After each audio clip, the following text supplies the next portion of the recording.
Yo, this is Rich Latta from One Nation Radio. This is brought to you by the Social Suplex Podcast Network. We present to you the Ace of Podcasts, Keepin' It Strong Style. Let's go. It's the Ace of Podcasts, Keepin' It Strong Style. Covering New Japan, they ready to hold it down. Jeremy Donovan and the young boy Josh. Come and hit a job out and bury all the frauds. From the Tokyo Dome over to the G1. Social Suplex is the network where we can get it done. I'ma chill and let them have it, cause this is just an intro. Keeping the strong style, 6 stars from the get-go, boy. Yeah, from Tampa Bay to the Tokyo Dome, this is Keeping It Strong Style with your hosts, Jeremy Donovan and the young boy Joshua Smith. And thank you for listening. Welcome to Keeping It Strong Style on the Social Suplex Podcast Network. Jeremy Donovan here with the young boy Josh Smith. And also this week, we have Rich Latta from One Nation Radio joining us.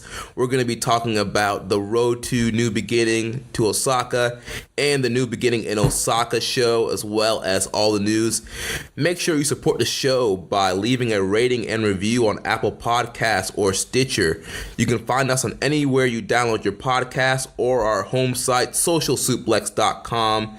You can get our columns and podcasts delivered right to your inbox by going to socialsuplex.com/subscribe. Guys, how you doing today? Pretty good, man. I'm good, I guess. We just watched a long show. It was pretty good. Actually, kind of disappointed, but the main event was really good. So, I mean, it's been a long week, a lot of wrestling. Yeah, man. We saw a match for the IGP Championship, and I can't believe you guys that clip of Hulk Hogan doing that, and you guys. No, I already knew about it. Oh, you knew about it? I didn't know about it. You guys are still marking out over it, like every time, bro. I got a few things left that I can enjoy with Hulk Hogan, so I'm going to, I'm gonna relish this or cherish this. Oh my god, it's so funny. We just watched the clip a few minutes ago of Hulk Hogan doing a 2003 promo when he's getting ready to wrestle Chono, and he clearly doesn't know who's in New Japan. He's like, I want to wrestle everybody. He's like, Chono, everybody, Inoki. And then he's like, and then I want the IWGP Championship, brother. Yes. Great stuff. Yes. Oh my All right, God. guys. So the Road 2 shows, A New Beginning, happened on February 5th, February 6th. We're pretty much just going to cover some quick highlights on those shows. I mean, I think the big stories were pretty much the Kitamura challenges and then probably like the semi and main event, unless like there was, some major stories that you saw. These were good shows though. Yeah, so on night 1, we had the Kitamura challenge. It was Kitamura versus Tenzan. And, it was an okay match. It was the worst so far up to that point. Yeah, I mean, there's nothing really too special about it.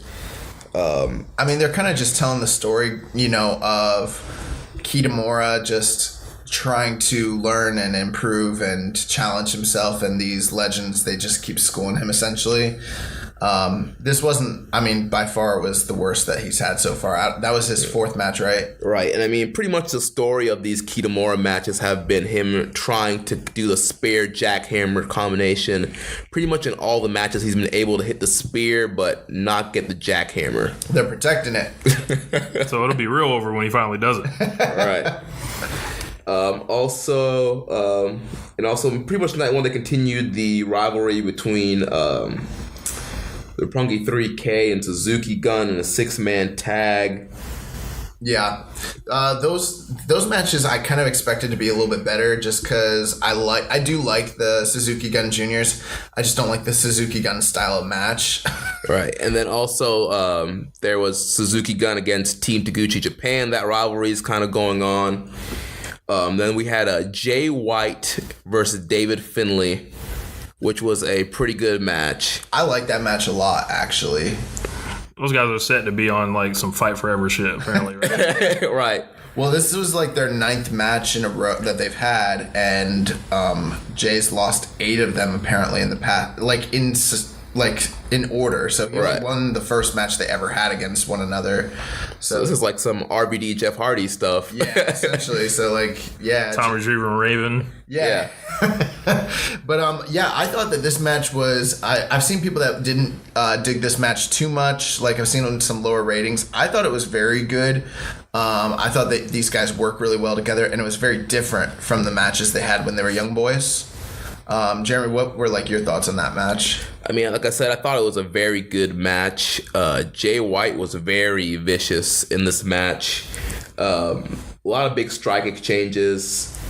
I thought that the part where he threw, there was one spot where he kept throwing Dave Finlay into the turnbuckle, but the way he was doing it was so freaking vicious. I hadn't really seen anything that looked that devastating or dangerous with the turnbuckle spot since like last year at the G1 when Naito got lawn darted by freaking Ibushi. It was like on that level. It looked really nasty. Yeah, he did it a few times. Then also Jay White with the vicious Saito suplexes. I'm becoming a big fan of his Saito suplexes. Yeah, we've got a non-convert here with us right now when it comes to the Jay White. So let's talk a little bit about Jay White since we're on the subject. Yeah, let's do it. You know. So Rich, what does Jay White have to do to win you over? I don't know, man. It's just something about him, like, as far as what I saw at Wrestle Kingdom, it just was underwhelming. The match he had with Omega was just fine to me. And it's like, is this a too much too soon scenario with this guy? His whole look looks kind of like a, knockoff Kenny Omega, and that's not really going to get, many points in my eyes. And normally I try not to hold that against people. Right. But I think he needs to grow some facial hair. Because I know it's a weird assessment, but you think he's too young looking? He's too young. He doesn't look tough to me. And which on the February 5th show, he started kind of growing out a little bit, but he shaved it the next day. I was like, man, that would have been perfect if he just kept growing it out. Right. It's something. It's like he's too fresh faced. And it's like I don't think he's like put it all together yet. So I wouldn't say so much like as a detractor, but for them to go ahead and we're already. I believe everyone here has already seen the match with Omega thus far. We covered it. Yeah, so if you're listening, you didn't watch it. Spoiler alert. Yeah, he beats Omega. Yeah, so he beat Kenny Omega for the U.S. title, and now the U.S. title isn't a main event belt essentially anymore. I don't know about that. Do you think he's going to be in the main events? I don't know if he'll be in the main events, but like, will they give him his own night, essentially, like on New Beginning? I think it depends on who he's facing. I'm with you, Jeremy. I think it depends on who he's facing, and I think it depends on the tour. I think, like, Okada only has so many title defenses where he's in the main event. Mm-hmm. Could they easily, if they do, like, a 2-night show like they did with Sapporo this past, and have him headline one of them and have Okada or Suzuki do the other night? Yeah, I think they could do that. But, I guess it does depend on who he wrestles. He doesn't have as much stock or equity right now the way that Kenny Omega did when he was holding the belt. Like say that, how Hangman Page walked out on him last time? Right. If they were to put Hangman Page and Jay White somewhere in Japan, it'd have to be a Road 2 show. Right. like they wouldn't draw a dime at that show. If it was a Road 2 show, I mean, they would probably draw just because it's a Road 2 show. Uh-huh. And that's the kind of match they would do at the top of a Road 2 show. Kind of like how they did Dave Finlay versus Jay White. In the semi-main here, semi-main, yeah. So, but I don't think that you're wrong about the facial hair thing at all. I think if they did that, it wouldn't be a bad way to go. But I think part of the character of him is the fact that his looks are supposed to be deceiving at this point. You know what I mean? Like, he's sort of like a manipulative, like, deceiver type of character. And, like, the fact that he, like, kind of, I don't know, maybe I'm reaching here, but it kind of reminds me of, like, early Randy Orton. How he's, like, this clean-cut, fresh face, like, looking, but, like, he was, like, the legend killer. So he's, like, this, like, you could see he was, like, a really swarmy sort of guy. And I think that's kind of the idea there. But I see what you're saying. Like, he doesn't look tough. He doesn't look like someone like who's gonna kick the crap out of him. I think you need to either look really tough or really cool. Like for me. So and he does neither. So that's why it's like, Okada cool, Naito cool, Omega cool. Right. I think the thing Tanahashi cool and tough. Like, I think that a lot of people did expect the Tanahashi match to really deliver, especially on such a big card as it was. But I think that you could say the same way how you said that the Omega match was fine. I think that match was fine. But I think it told a story, and it was like the start of, just the start of his run. But I thought the Omega match was better than fine. I thought it was very good. Yeah, I know Meltzer rated 3.75. I was Man out here lowering the average. I was like 4 stars. Yeah, I would have gone 4 stars on that. Yeah, and I don't remember what I rated the Tanahashi match, but I didn't think it was like the worst thing in the world. It just was on that card. There's so many good matches, and it was stuck in the middle of like 3 or 4 better matches than it, you know? Right. But I mean, this match with Dave Finlay was an example of he's starting to win me over, because this match was really, really, really good. And then I did like the part where Dave Finlay was conflicted because he was being more aggressive. Right, he got the chair out. And he had the chair out, yeah. He thought about hitting him, but he was like, no, I want to win the right way. And that was his mistake. Yeah. Because you know what? He probably... In booking terms in New Japan, you don't really have to beat the champion to get a title shot. You just have to like call him out after a match. Yeah, just walk up on him. Or you just have to walk up on him, or you just have to attack him. So if he would have attacked him with the chair, he would have had enough heat to probably get a title match off the DQ. With Jay White, I think we'll know a lot more, and this is going to be a stock answer, but after the G1, like if he's, I'm sure he'll be a competitor in the G1. So we'll get to that's see. That's the real test. Yeah. So we'll get to see.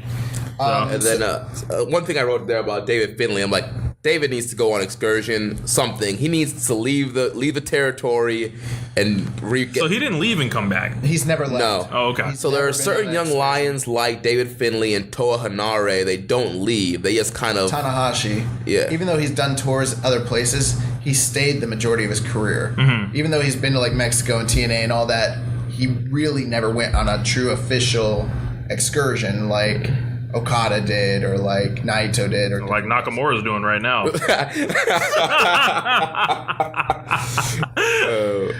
Oh man, one thing that I thought was noteworthy was how after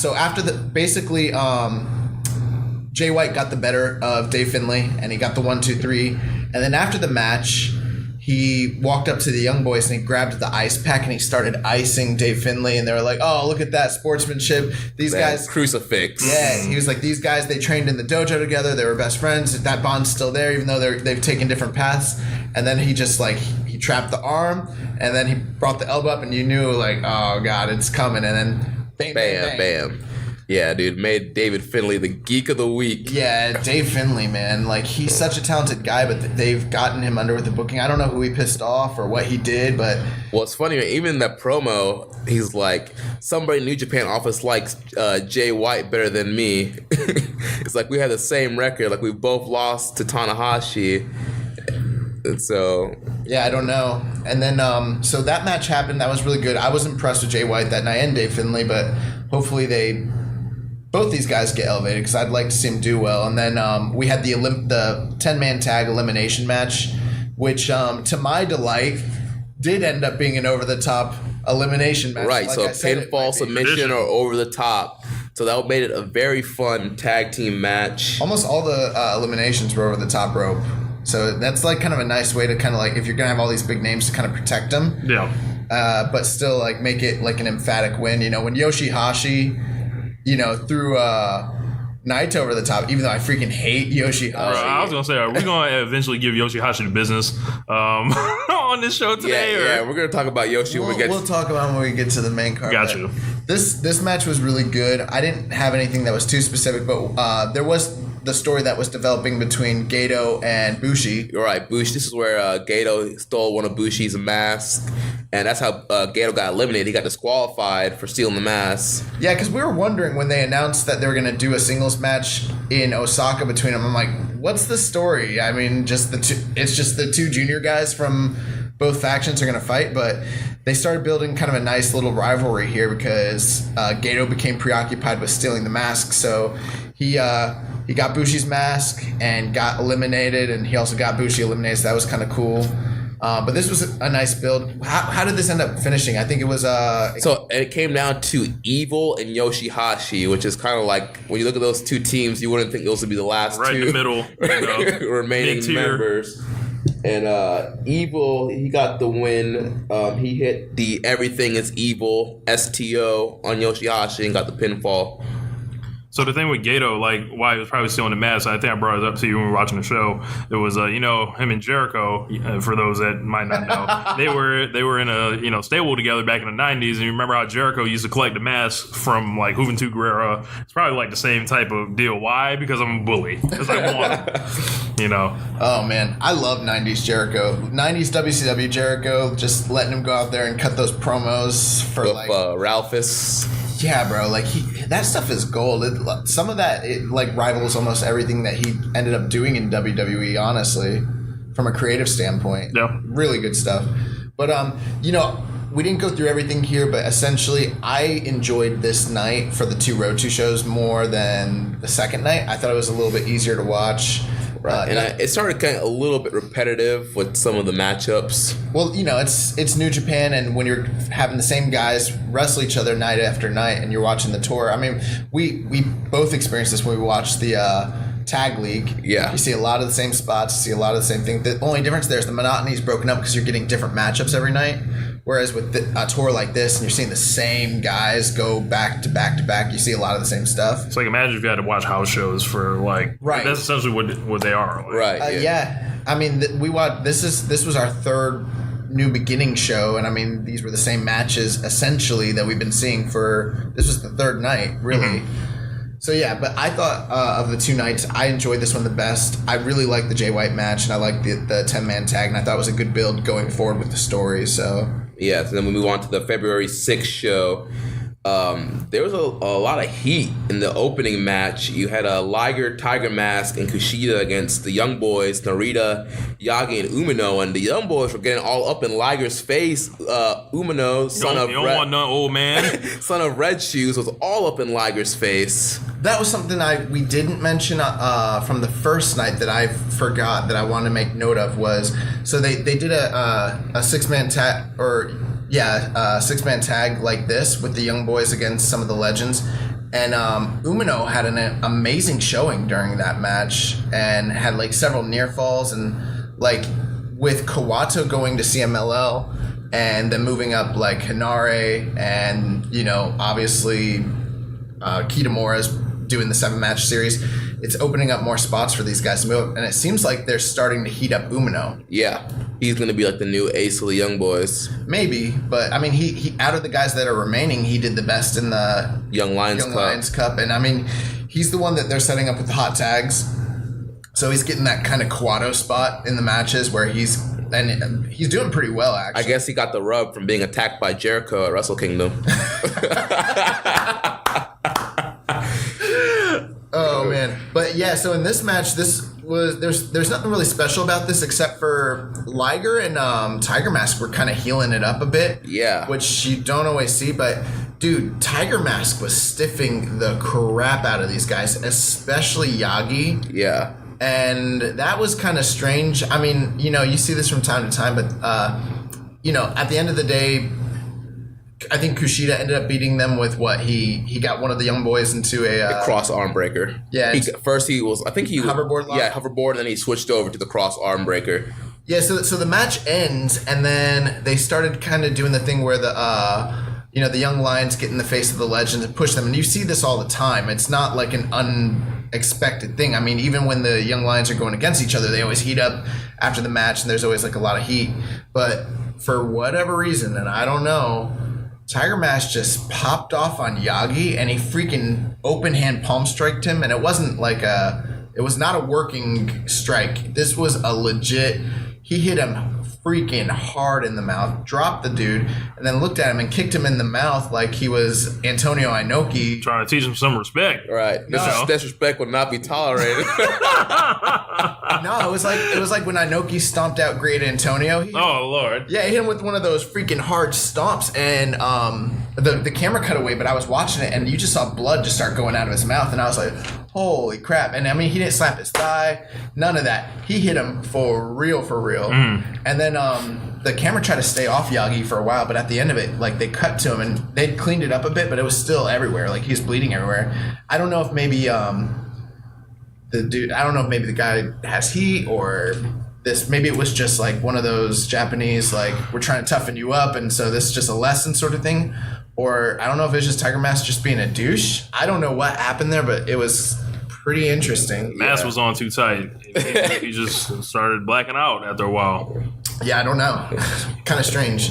And then also this night, the next Kitamura match was Kitamura against Nakanishi, which this match was bad. Pretty rough. I mean, Nakanishi, it's pretty soon. Bad. Time for him to hang it up pretty soon. I will say this, though. For how limited Nakanishi is, I thought that they worked a pretty basic match just based around striking exchanges. That kind of worked. But, man, I mean, Nakanishi cannot... The dude can't move, bro. Like, he literally just can't move. I know. In my notes, I was like, I miss Kojima. Kojima come out here and turn the clock back. Right. Oh, man. Remember in the the World Tag League when he was like, why did he kiss Kojima? Yeah. Even I've never kissed Kojima. So end of the day, Nakanishi, he ended up submitting him with a torture rack. You know. Yeah. Got him up like he was a Luger in 1997. Like one of the most over finishes ever in my life. Yeah, but not when the Lex Luger torture rack. Not when Nakanishi does it. It doesn't look like anything. It looks like he's just got him on his shoulders. Like, right. He's not doing anything, and people tap out. And I'm like, what the fuck? He needs to watch some old tape. Oh my god! Well, he can't. His knees, bro. He can't bounce or nothing. Right. So yeah, and I think that was one of the shortest Kitamura matches. Yeah, it was 7 minutes. Yeah. So he's 5-0 at this point on this night. So he's lost every match. 0-5. Yeah. Oh, I'm sorry. Yeah, my bad. 0-5. So it's a completely different story than the Young Lions Cup because he went 5-0 in that tournament. And then the main event of that night was the tag title match, Evil and Goto defending against Okada and Goto. Wait, before we talk about that, let's talk about Toru Yano tying up. Oh, yes, right. Yeah. There's a lot of comedy spots between Juice Robinson and Yano these 3 shows. And was that night one he tied his braids to the... I think it was this night. I think they had Jay White, Ishii, and Toru Yano against Juice Robinson, Dave Finlay, and Tawa Hanare. Yeah. And also, Hanare's got a death wish, bro. Oh, yeah. I think I wrote that a couple times, too, about how hard he was hitting Ishii. Yep. Just pissing off Ishii. Like, why would you want to do that? Yeah, so I thought... Man trying to earn respect. So this was the first match that they had between these, 6 guys. They actually did this match again at New Beginning in Osaka. So this was, not the first match. And the striking exchanges, we talked about this actually, Jeremy. You remember how at the end of...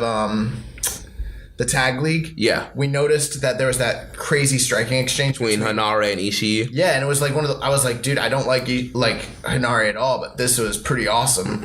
And so they're starting to kind of tease. I don't know if they're trying to build some sort of rivalry between these guys or what, but every night when these guys are in the ring, Hanare just tries to fire up and go right after Ishii. And Ishii's freaking killing this dude. Yeah, no selling a lot of these moves and just firing up and just bow.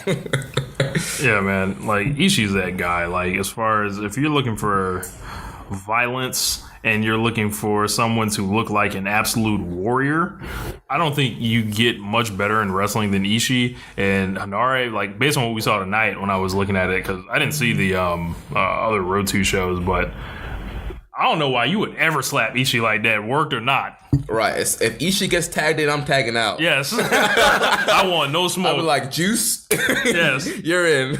So they had the striking exchanges between those guys. It was pretty, violent. And then obviously there's a lot of heat between Jay White and Dave Finlay that they're still kind of, teasing. And then... with Toru Yano and Juice Robinson, a lot of comedy spots. They did the big airplane spin. Yeah, both nights. Yeah. And then tying up the braids. One night he tied the braids on the ropes, and then the one night he tied them on the guardrail. That's right. So night one... he tied it on the guardrail. And then he tied them on the ropes. Yeah. So he's tying up the freaking braids of Juice Robinson so that... when there's a near fall, he can't get back in the ring. It's kind of genius, actually. Yeah, and then Yano was very slick with the turnbuckle removal spots. There was times where you didn't even see him do it, and the turnbuckle pad would be missing. Yeah. So, another interesting thing there, too, is Jay White ended up winning this match with the crucifix position elbows. He ended up knocking out Hanare. Getting a ref stoppage. Yeah, which was what my prediction had been for. Remember, I predicted at Wrestle Kingdom he was going to stop Tanahashi that way. Yeah. We didn't even know if it was going to be a finish or not, but it looks like now they're starting to go with him using that as a finish. So I think that's kind of noteworthy. And then we came upon a Suzuki-gun multi-man match, and we all know, I mean, I think pretty much everybody feels the same way about those matches. Right. You can pretty much review a Suzuki-gun match without even watching it. Jumpstart at the bell, brawl on the outside, people getting hit with chairs. Bunch of bullshit. Yeah. Bell hammer, iron glove, people getting bit, like... I didn't think this match was great or anything, but it's worth noting how at the end of the match, Suzuki-gun, they kind of jumped Makabe. We've talked about it on the last show that they're starting to build towards a program with these two guys. And I don't know exactly, we don't have the translation, but from what they said was that Suzuki attacked Makabe with, was it a chair? Yeah.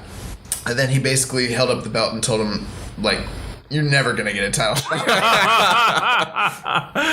So that was kind of the story coming out of that match. And then That's great.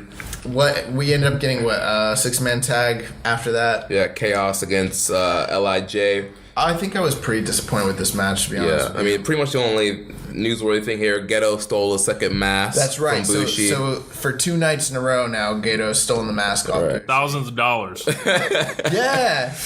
Don Callis tried to say that he spends thousands of dollars on each mask.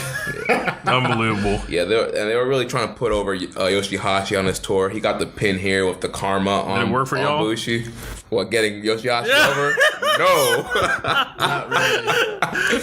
Oh my gosh. Which brings us to, really, this was a one-match show, if you want to be honest. And it was, Goto and Okada from Chaos taking on the tag team champions, the IWGP Heavyweight Tag Team Champions, LIJ, Evil and Sonata, which this was, for, like I said, for the titles. And I thought that this was a good match. Yeah, this was a really good match. And...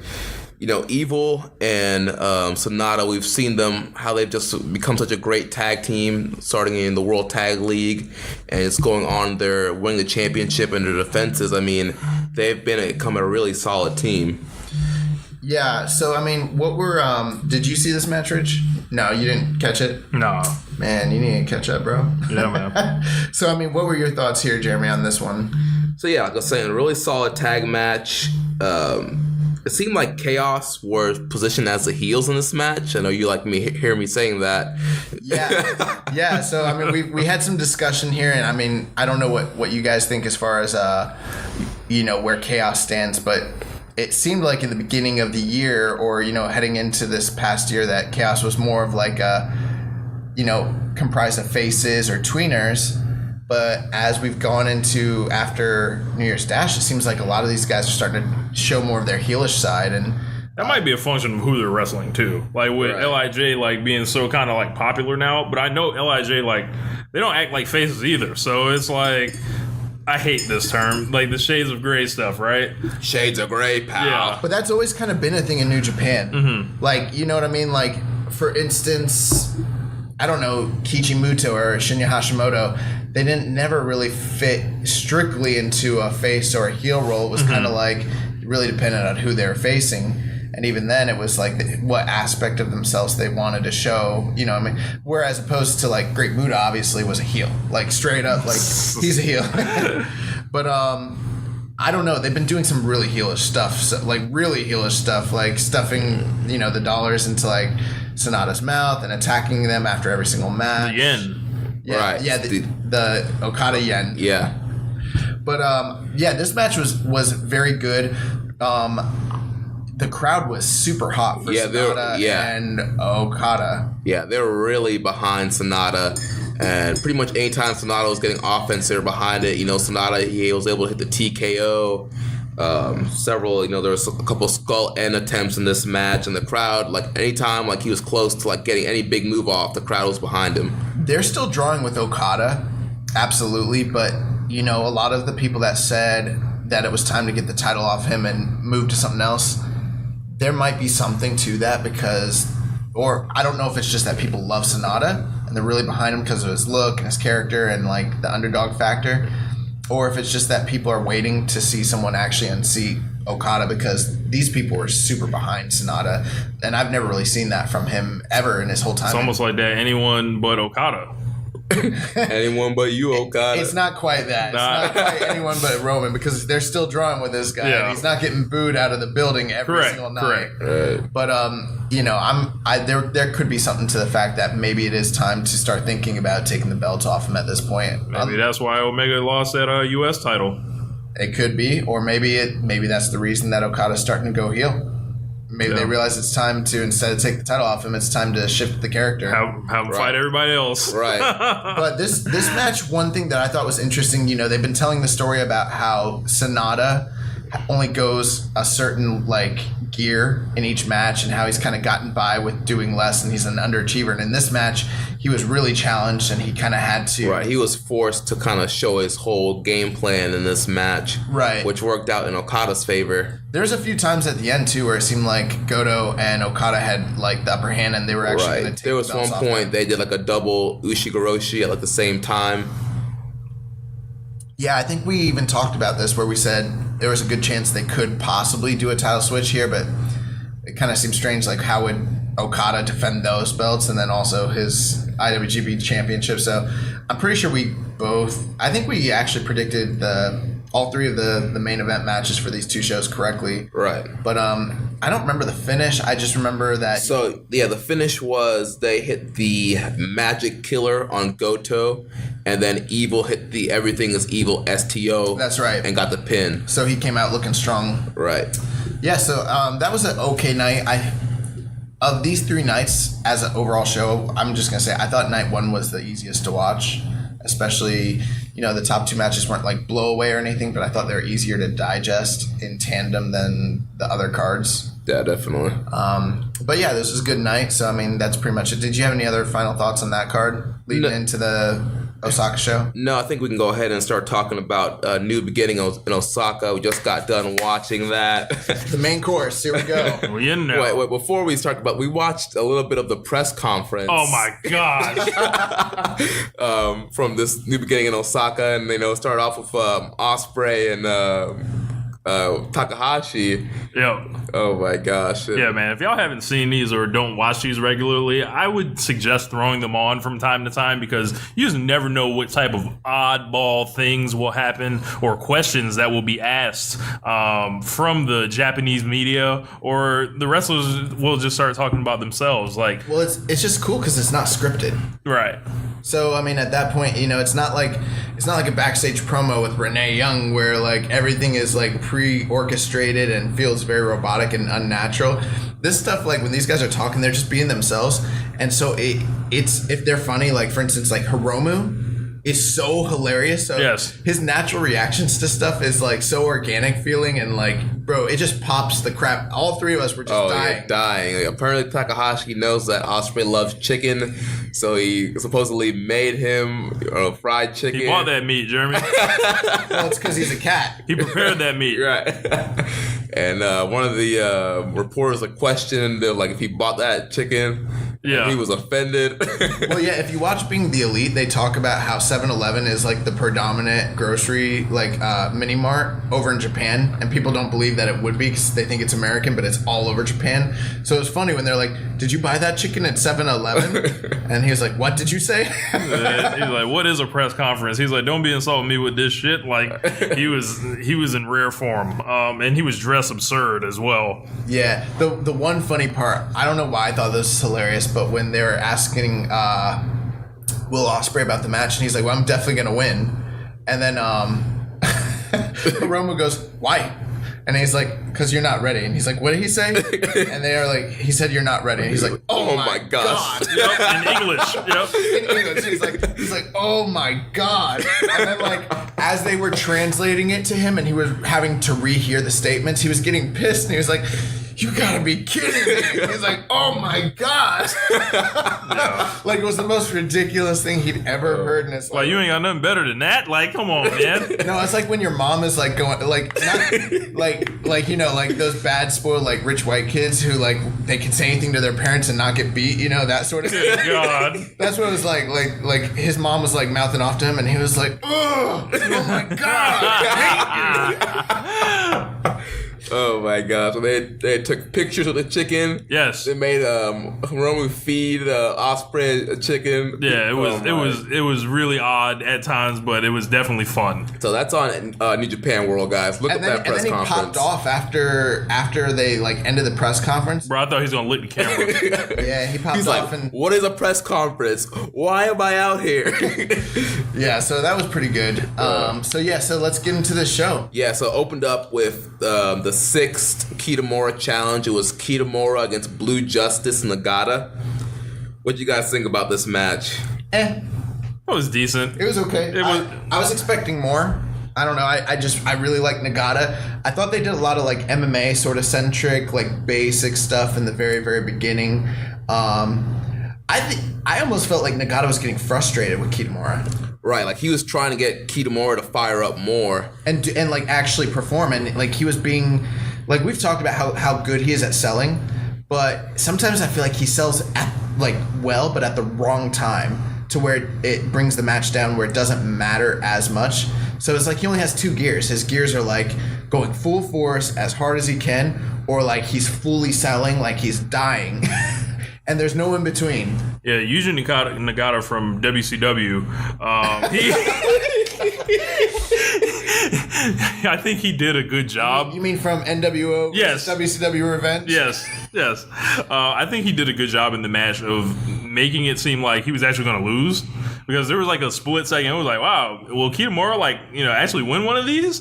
And that's true. Yeah, like I was getting pissed actually. Yeah, I was like, if they were gonna have him lose to beat anybody, it should have been Nakanishi or Tenzan. Yes, bro. Protect Nagata, bro. Like protect Nagata at all costs. And something you mentioned, Rich, is you said that Kitamura pretty much has a collection of the best big man moves. Yes, it seems like that's what they're doing because he did the World's Strongest Slam in there. Yeah, he was doing the spear. So it's Mason Ryan.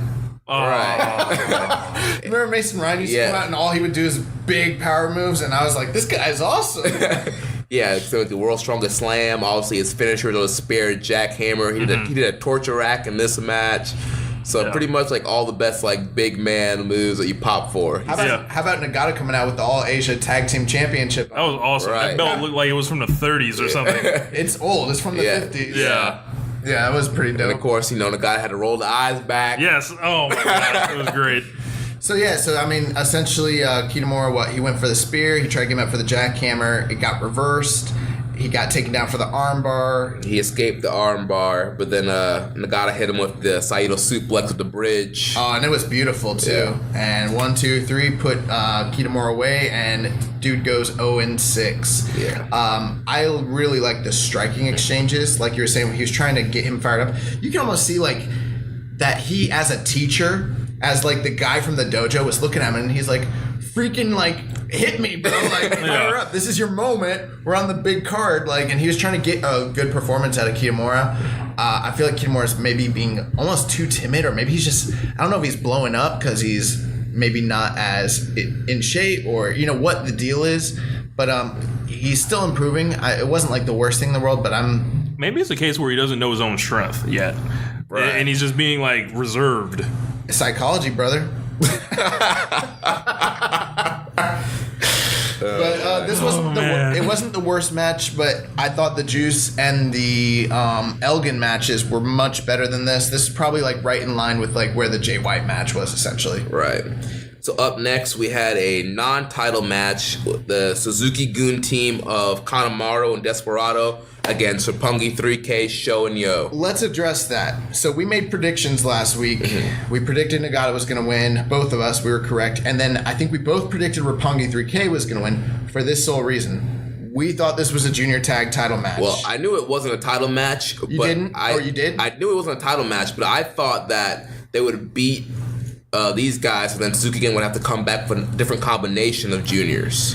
Okay, so then I'm going to speak for myself and not... Try to go to some slack there. I did think this was a title match, and so that was the only reason I picked Roppongi 3K. Had I known that there was some sort of stipulation that if they won, they get a title shot, I would have assumed that they would have won. So, gonna throw that disclaimer out there. But yeah, what'd you guys think of this match? It was cool, I guess. Like it was just like a tag match. I thought they did a couple like nice things in the match, but Roppongi 3K does need some challengers in the meantime. While it looks like the Bucks aren't going to be around for the foreseeable future, maybe until they're on the Brock Lesnar schedule. Yeah. So the big shows, pal. Right. So like them getting the Suzuki guys getting a win is not like the end of the world for me. I just thought it was a standard match. Nothing too crazy to write home about. Right, and Show was still selling back injuries from both Bucks matches. Right. And so that played into the finish. I mean, the whole match they worked over Show's back. Hey, we like to talk a lot, and I don't know if we even mentioned this, but the Suzuki-gun team here was El Desperado and Kanemaru. Yoshinobu Kanemaru, and that's probably their best junior combination, unless, you might prefer Taka Michinoku. But these, those are like their three best juniors guys. Maybe it's their only, I don't know. That probably is their only juniors. But anyways, we talk all the time about how cohesive LIJ is as a unit. But one thing we don't really give enough props to, it's because we hate the style of match. But like, Suzuki-gun are so cohesive at cheating. Just like you said, we can pretty much call all their matches because you know what they're going to do. But their win percentage is like maybe higher than almost any other team when it comes to multi-man matches because they freaking cheat every match and they get away with it with the way their officiating is, and this was no exception. Right, and even though sometimes the officiating is horrible, they still will distract the ref at times and pull the string out, the choke or the bell hammer, or Kanemaru, he usually has the whiskey thing that he spits in their face, the Satori special or whatever he calls it. Yeah.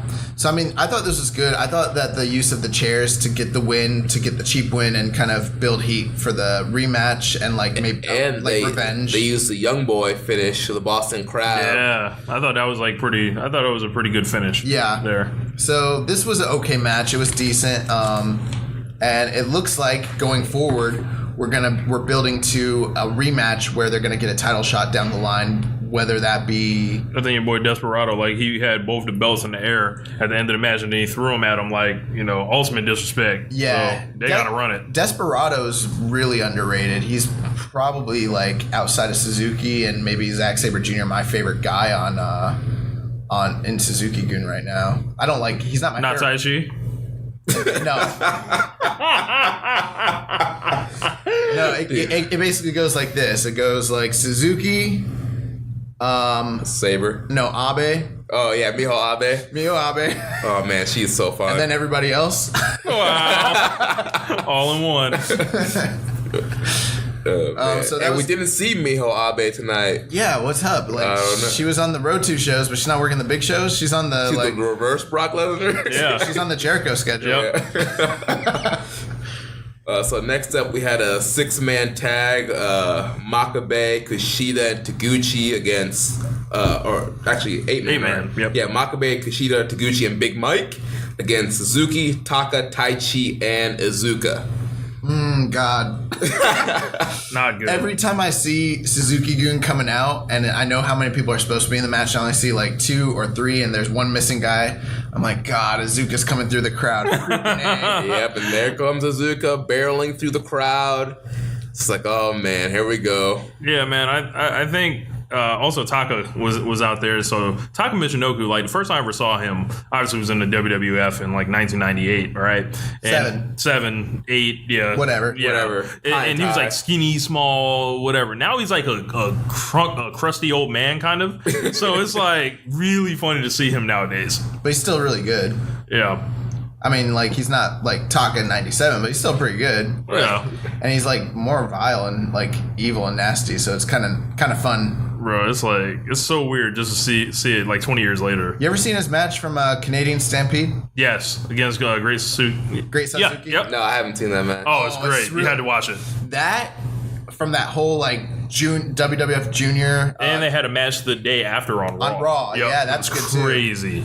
Remember when they did the whole WWF Junior division? For Light heavyweight division? Sorry, the light heavyweight division. Yeah. And out of all the matches they ever had, I think that those two are probably leaps and bounds better than everything else that you're going to see from that whole time period.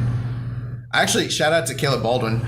I had a question from Caleb one night, and he was like, the great Suzuki. Why is he so great? And I thought he was just like sending me one of those random Caleb messages. I didn't realize he was asking for match recommendations to tell him why Great Suzuki was so great. I thought he just knew that the Great Suzuki's awesome. And then a few days later, he's like, no, seriously, why is Great Suzuki so great? And I'm like, wait a second, have you never seen the Great Suzuki wrestle? He's like, no, never. And I was like, oh man. Also, the Great Suzuki doubles as Black Ninja, from WCW NWO World Tour. Right. And if I don't know about y'all, Black Ninja was the dude to play with. So I didn't even know Great Suzuki existed. Is it Suzuki or Sasuke? It's Sasuke. I say Suzuki. I don't know. I'm an American. America. But yeah, so pretty much this match was to progress the rivalry between Taguchi Japan and Suzuki Gun and Makabe and Suzuki. Makabe has been trying to... Let's be clear, it's Taguchi Japan / Great Bash Heel. Right. We got the one last active member of Great Bash Heel. He is his own faction unto himself. Right. I mean, he was rocking the 69 Taguchi jersey a couple shows ago, so... Whatever you say, Jeremy. And chaos are faces, right? They are. But yeah, Makabe's trying to get an IC title shot, and so this is kind of progressing that storyline here. Could have just pointed to a sign. Right. They got to Point to the belt. Right. It's going to be interesting for Makabe. He hasn't been in really a high-profile situation probably since 2015 with the Ishii matches as well as a random G1 match here and there. Was That's he in pretty the G1 good. last year? I think he was. Yeah. Yeah, him and Ibushi had a match. I believe he beat Ibushi, if I'm not mistaken.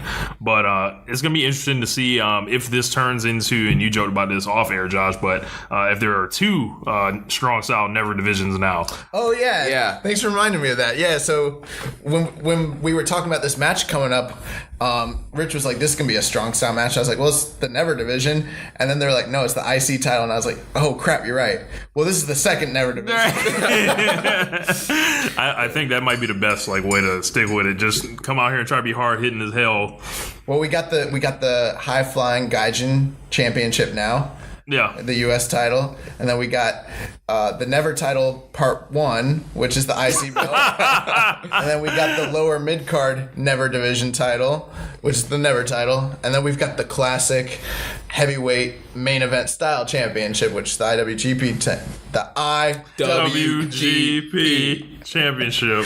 No, but anyway, so I thought that this match was maybe the worst match of the whole night. Right. I mean, you had Iizuka out here eating Taguchi's booty. Oh yeah, he did do that. That was weird. And he did. You must have missed that part. I think I remember hearing you say that too. But I was like, I think he did that on the Road to show, but it wasn't as weird because he wasn't in a rolled up position. Right. So this was even weirder. And yeah. I was like, it's not a good look, bro. This is awkward. Can you imagine if we had invited a girl over and it's just us? What are you guys watching? Right. Dude, can you imagine just man? So I'll just tell you guys. So I've had a couple different girls that I've been chilling with, and one, I keep my wall up because I'm not trying to get into anything too serious, but I do let them know, hey, if we're gonna be chilling, you should know I like pro wrestling. Now I don't tell them how much it is, but I tell them listen. Sometimes I'm gonna be watching pro wrestling all day. It's just something you need to know about me. I run a podcast. They're always like, really? I want to listen to it. No, you don't. This is the one time where I'm not gonna try to increase our subscribership. I'm right. You don't need to listen to it. It's not for you. Right. One of them was like, let me, why don't you add me to your wrestling group? Nah, it's all right. You don't need to be a part of it. Yeah. It's not sexism. It's more just self-preservation. But I even had I've had a couple of them be like, what are you doing tonight? And because of the show, I've got to watch the Road to shows. I'm like, oh, you know what? I'm going home tonight and I got to watch this Road to show. I'll come over and watch it with you. Nah. It doesn't quite work like that, I was like, this is kind of my time. I really don't think you're going to enjoy this. It's Japanese. It's not going to work. This is not working out. I'll hit you up when I hit you up. This man Josh. Oh man, the young boy's a pimp, guys. Yeah, new gimmick change. Right, he's about to be like Takahashi, Yujiro Takahashi. That's who you should dress as for Halloween. The Tampa pimp. Last week I was the rib boy. Right. Yeah. Oh my the God. rib boy. Yo, we don't even know what that is. Dude, if anybody knows what a rib boy is, hit us up on Twitter at KI Strong Style. No. You never know who might respond to. Let me just say, okay, I know that's something bad. Here's how I know it's something bad. I try to look it up on the internet. It's not even on Urban Dictionary, okay? This is some underground crap. Whatever rib boy is, it is something that's not... And then we even had people reach out to us and kind of tell us, allude to the fact that they knew what it was, and they're like, oh, someone asked Josh Smith to be a rib boy? Should I at least bought him a drink? A drink first. Right. Yeah, and I was like, what was he saying to me? You know what? I didn't even get offended at first when, who was the wrestler that said that to me? Effie. Yeah, Effie. They were calling him Daddy at the FIP show. Yeah. That's so funny. And I thought he was saying that he wanted me to be his ring boy or his young boy. So I just was laughing about it. And then when I realized, like, oh, it's something like sexual, I was like, man, I want to be mad, but like everyone's like looking at me and like I just feel weird. This is a strange moment. Look, just be reserved. Right. I was just, I don't know what's happening. And also, Effie, if you're listening to the show, you promised me that you were going to take me out to Outback Steakhouse afterwards, and I never heard back from that. So what's up, dude? Anyways, that's not... Hey, a meal is a meal. Yeah. All right, we totally got off track. Let's Rib Boy's not going to be my gimmick. Right. That's all I can say. So bringing it back in, Makabe got the win here. Hit the King Kong knee drop on Taka for the win. Post match, he challenged Suzuki for the IC title. Yeah, he held the title while Suzuki was on the outside, and he was like, come in here and get the belt. And Suzuki rolled in, and we didn't, it was all in Japanese, so we kind of just overdubbed it with our own, like... Yes. All right. Our own crap talk. Yeah, so we don't really... We'll have to go back and listen, but you know what I'm loving about these shows is Kevin Kelly's Japanese is getting so good, guys, because he seems to know everything they're saying. he must be fluent or something. Right. That Because he knows in real time what they're saying to Rosetta each other. Stone's been working out for him. I guess so. Amazing. All right, next match we had Juice, Toa Hanare, and Finley against Ishii, Yano, and White. A rematch. Pretty much of the same kind of comedy spots with Juice and Yano, with the airplane spin and Yano removing the pad. I think Ishii and Yano have won every match on this tour for all 5 nights. Yeah, it's like they're getting them heated up for a future tag title match. Yeah, that seems to be the direction they're going. Oh, another question before we move on to that, I want to ask you guys, when do you think we're going to get the Makabe and Suzuki IC match? When do you think that's going to even happen? I mean, it's possible maybe the anniversary show in March. It's not really a big show, though. You know what I mean? Right. Like, it kind of is, but I don't know. You watched it last year, remember, Rich? And, I mean, did you... There wasn't... The anniversary show. I think I only watched the Okada match on that. With Tiger Mask W? Yeah. It could go on that show. What about, I'm not sure like how New Japan Cup works, like if it's only tournament matches or could they do like the tournament final and double book it essentially with the IC title? Well, in the past, what they would do was they would have select nights where it was tournament nights, and they would air those, and then they would have a tour with no tournament matches. This year, it's totally different. They're actually doing 9 nights, and every single night they're going to do tournament matches the whole way through, and it's going to be aired live with full production, so it's not going to be like single cam. So they're doing it bigger this year. Yeah. I don't know if they're going to be doing title matches. I'm going to guess and say this is building to Sakura Genesis probably, or Strong Style Evolved. Right. One or the other. That's where we're going to get the culmination of most of these feuds, I'm guessing. Yeah. So, yeah, I don't know. But, yeah, so this 6-man tag. Yeah, I mean, pretty much the same as we've seen on the Road 2 shows. Jay White hit the Blade Runner again with the crucifix elbows, got the ref stoppage again. Dude, I'll tell you what, if I'm Juice Robinson, I'm never teaming with Hanare or Dave Finlay ever again, because these guys job every single freaking night. Yeah, they're ruining Juice's record. Well, that was already ruined, but after the year that guy had last year, this guy should be in some sort of, I think he should be like in some sort of tag team, going for like maybe the tag titles or on some more or competing in the Never League, like At least, Never League. I have a feeling he's going to be a U.S. challenger coming up soon. Probably. Yeah. Is he's American, right? Yes. Yeah. From Chicago. That's right. So Chaos got the win. Toru Yano and Ishii are on their way to getting title shots.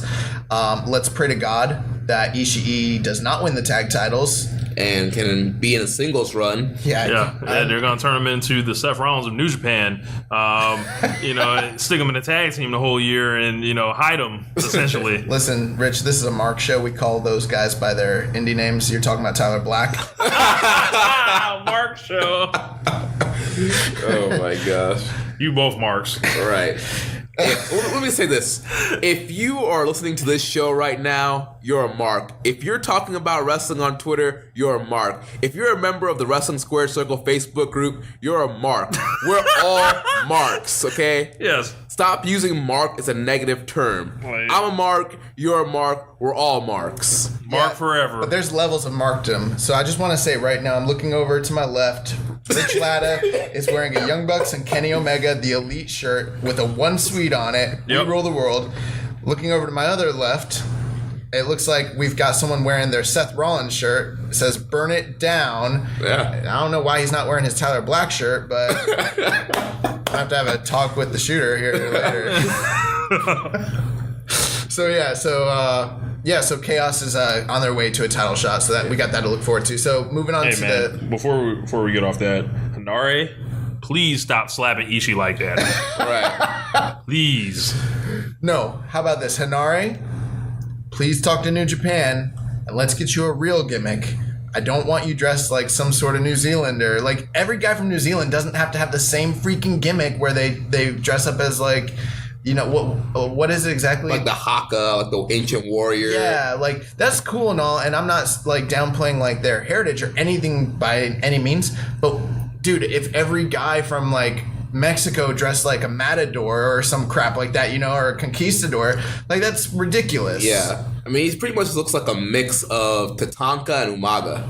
It's not helping him at all. Yeah. I mean, it's nice that actually I preferred him as his young boy than this. This is a gimmick that's going to literally get him nowhere. Like he needs to go back to the drawing board, talk to Gato, do something, and let's get him into a real gimmick because he shows promise. But man, and stop slapping Ishii, man. Yeah, it ain't gonna work out well for you. After this, we had a video from Rey Mysterio Jr.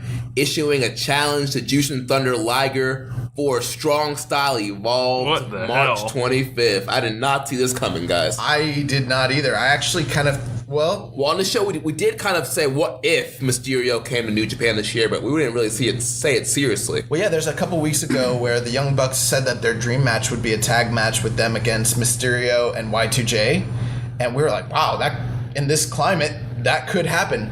This was before we saw that Rey Mysterio was going to unexpectedly show up in the Royal Rumble. So, I mean, now it's even more interesting. Like this dude, Mysterio, he's on some alpha crap right here. Yeah, Jericho's like, hey, man, how about you need to do the double paycheck. Yes, right? and 5-Star Wrestling is giving Mysterio all that money. So, and the thing is, Mysterio hasn't... And so is The Crash. Right. Yeah. And so is Aero Lucha. Right. And Mysterio hasn't really had a American presence, like, as the last couple of years. So it's like he's popping up and he's like another guy now in the wrestling landscape that can go around and have these matches still, because obviously he's in great shape.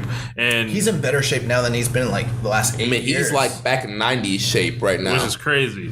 What do you guys think about like as far as like the Liger aspect of it? Like, this is the Starrcade 1996 rematch. It is Liger, who's well over 50, I believe.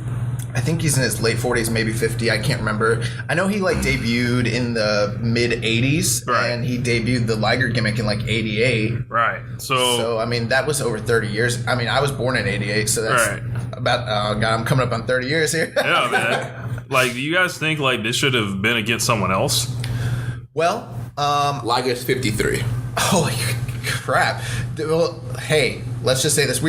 I've actually made this joke before, but not on the air. So we always talk about how like the New Japan dads are like if they're like the third generation, like Liger's the first generation.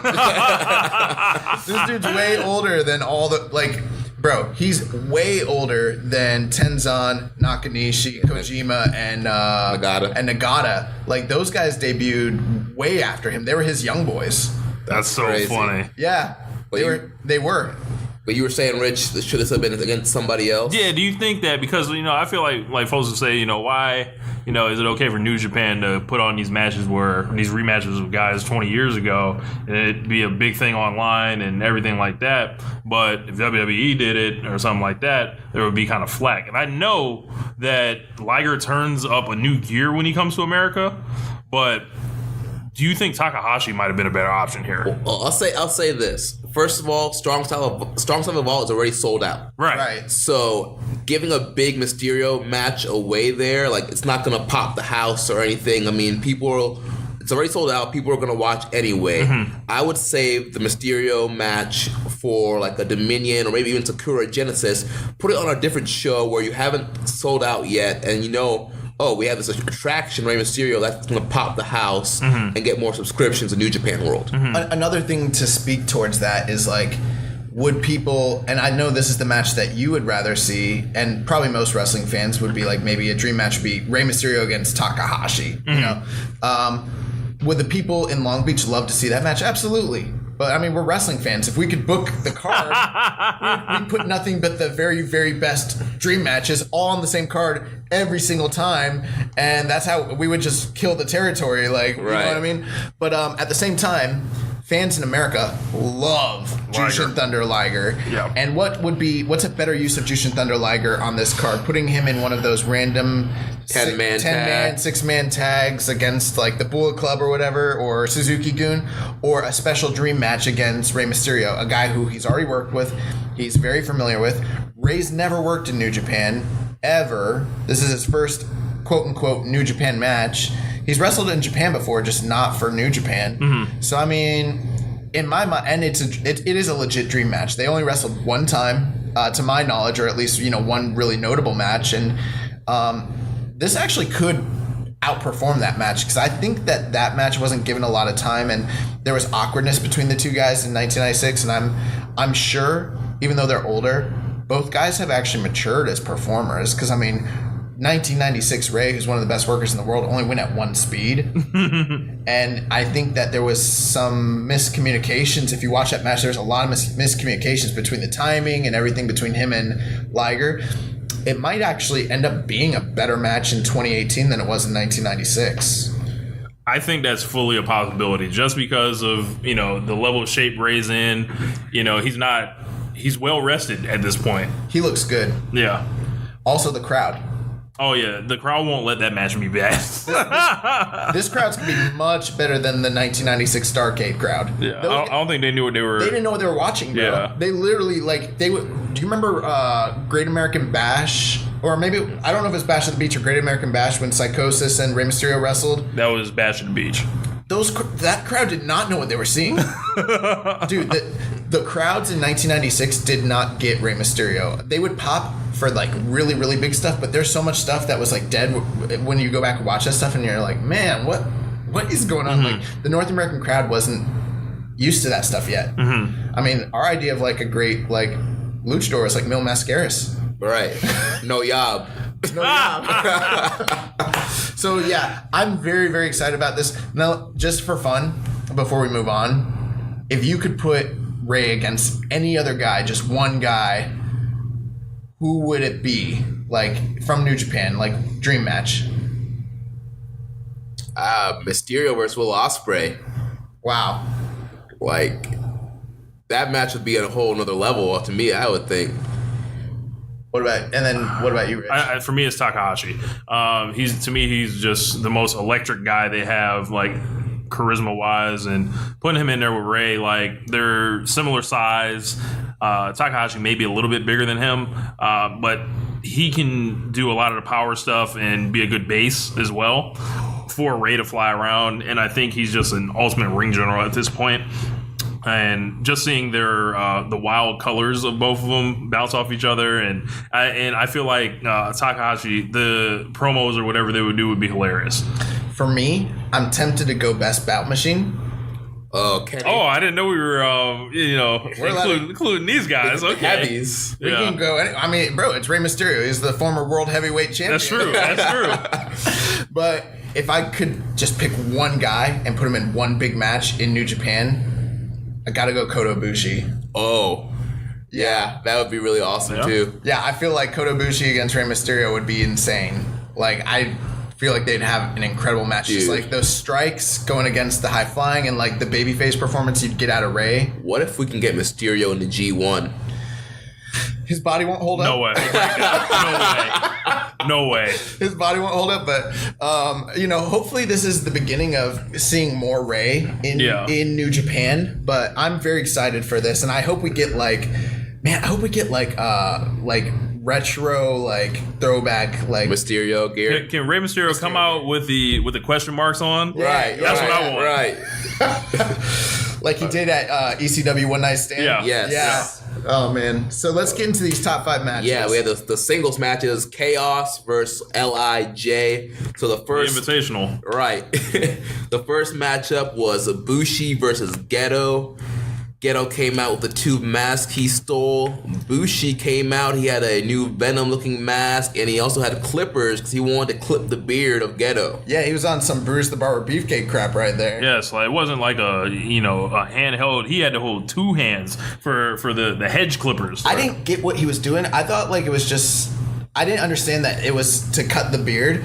I was actually kind of worried. I was like, is he gonna stab this man? We're gonna get some Arn Anderson and Sid stuff. He's gonna decide to finish with the clippers. Yes. He said, how about this, Booker man? Yo, I will say this: out of everybody that came out, when Bushi decides to come out with that his pre-match gear with the whole suit, The suit and the mask. yeah, like he did at the New Japan Finals, I love it. Like I dig it so much more than the costume stuff, like the mask and the get up that Evil and Sonata do. Yeah. It's just so dope, and I wish that we'd get more of that from Naito, because you only get 2 Naitos. You get Hoodie Naito, who just does not care, and then you get Big Match Naito with the suit, the white business suit, yeah, ready, and the cape. but Bushi's lower on the card, so he's got to try to get himself over. So he can't come out there sporting a hoodie. Right. So that man's got to do something big on this. Every time. Yeah, every time on these B shows.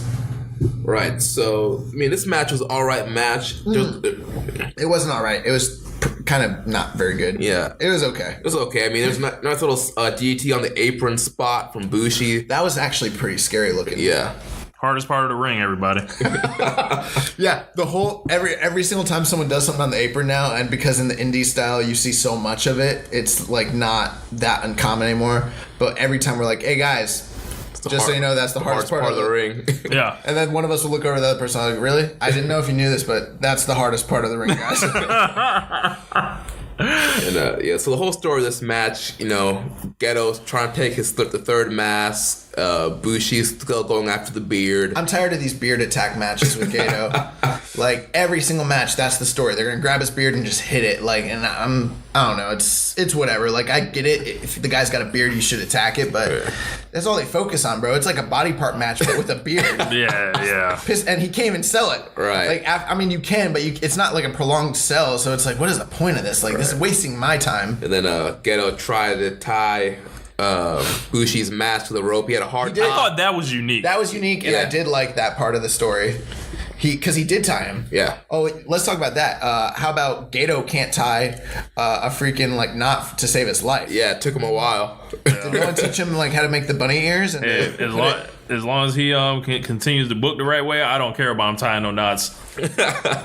You take the bunny ear, and then you take the other bunny ear. They meet each other. They cross under. You pull them apart.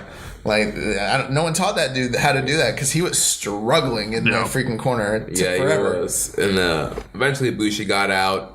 One of the young boys, Umino, cut him free with the clippers. Yep.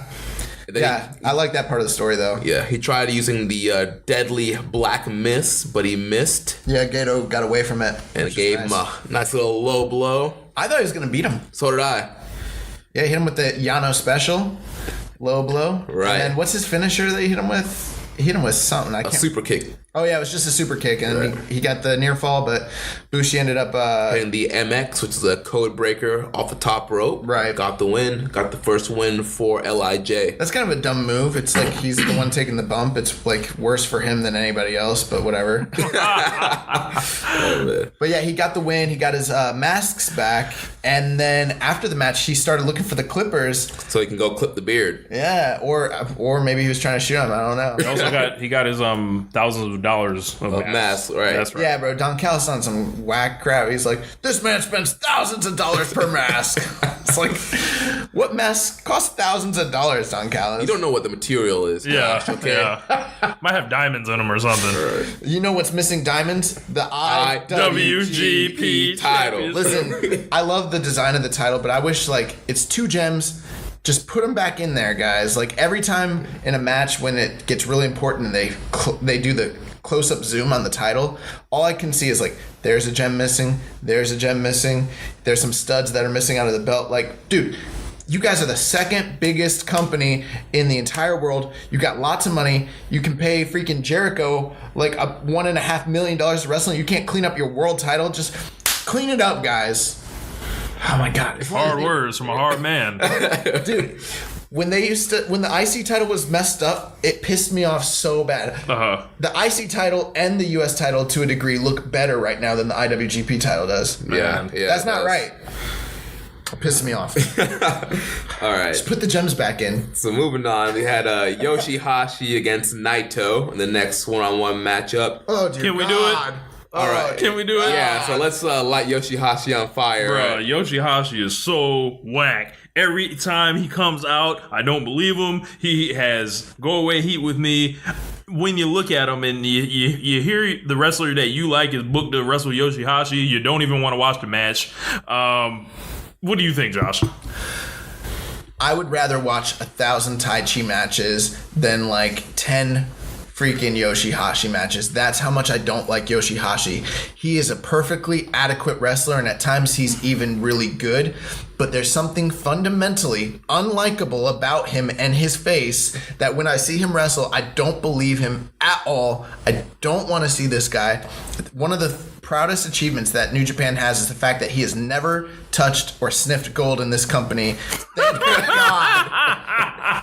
Well, he sniffed them. He's gotten title shots, but He never really did, though. It's like they were like a mile away and he was just reaching out, but it was so far out of his reach. Like he never could have actually sniffed it. Like it's never going to happen for the dude. I'm sorry. This business is not for everybody. There's very few times where I'm like this negative. I'm not like really a negative viewer like some marks. Bro. I'm a positive mark.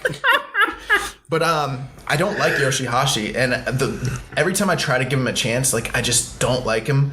I don't like his gear. I don't like his look. I don't like the way he does his moves, and I don't like his psychology, his selling, like none of it. And it's part of the story that he can't win. Like the story here is Naito doesn't care. And that's literally part of the story. Like, this guy is so incompetent and so, like, not good that he can't beat Naito, even when Naito doesn't even try. Yeah. right, man. pretty much in the build-up to this match, every time he jumped Naito was just kind of like, Whatever. like brushed him off, turned his back to him, like. Dude, this match was 95% Yoshihashi and 5% Naito. Naito did hardly any moves. Yoshihashi jumped him from the very, very get-go. Yeah, that's right. Yes, Naito- they didn't get that man an entrance. Yeah, Naito was coming out, then Yoshihashi got him in the jump zone on the ramp. Even his music's bad. I promise. That's why they didn't play it. I promise you guys. We like to close the show out with like different theme musics and We stuff. will never use Yoshihashi's And the music. Rock means never. Listen, guys, they say in the wrestling business, and we make no mistakes about it. We are in the wrestling business. We are not marks. We are in this business now. No, but they always say never. So you never say never. But we will never have Yoshihashi's music on this show, and that is a guarantee. Oh my God. Yeah. Yeah, bro. When I heard Yoshihashi was Naito's first feud after Okada, I just hung my head and like, oh my gosh, what poor Naito. I just thought that it was like an easy Naito defense. I didn't think poor Naito. I thought like, well, he kind of Give his body a break. Bum of the month. give him a break. Yeah, bum of the month. Like, give him a win so that he can heat up. I mean, Omega got a break last year after the freaking 6-star match. Yeah, after Wrestle Kingdom. I mean, Naito was the wrestler of the year the last 2 years in New Japan to some degree. He was the MVP. So, I mean, I don't know. But this match was not good. I mean, and I kind of thought it would be good. I thought it would, I was actually, not impressed. And it's not me being biased here. It just actually wasn't very good. There wasn't a lot of heat. They tried really, really, really hard, but... Well, I'm sorry. Yoshihashi tried really, really, really, really hard. Right. And it was something that they didn't point out on commentary. I don't know if he was doing it on purpose or as be part of the story, but he would do something and he would kind of look around at the crowd, seeing if the crowd was cheering they for weren't him reacting or giving him any reaction, and he wasn't getting nothing. Well, I mean, he shouldn't expect anything. They were in Osaka, and I mean, that's Okada's or I'm sorry, that's LIJ country. Yeah, it's LIJ country. He's gonna get cheered, and I mean, you saw that. That's another thing, guys. Let's address this because we've mentioned it a few times, but I think it's worth really mentioning here. There are reports, and there's people of the opinion that Naito got buried, or that he's under or less hot because of the loss at Wrestle Kingdom. This dude had the biggest pop for his entrance out of anybody the whole night, including Okada and including Sonata. Even though their match had more heat, for his entrance, nobody was as hot as Naito, and that's been the case, in my opinion, every night of the tour. Mm-hmm. Yeah, I mean, you just listen to it. I mean, his music starts going, people start clapping. As soon as he walks out, they pop. Yep. He's still getting the same reactions. LIJ merchandise is still number one merchandise. They're still a top faction in New Japan. That new Cabron shirt. Yeah, the new Cabron shirt, hot seller.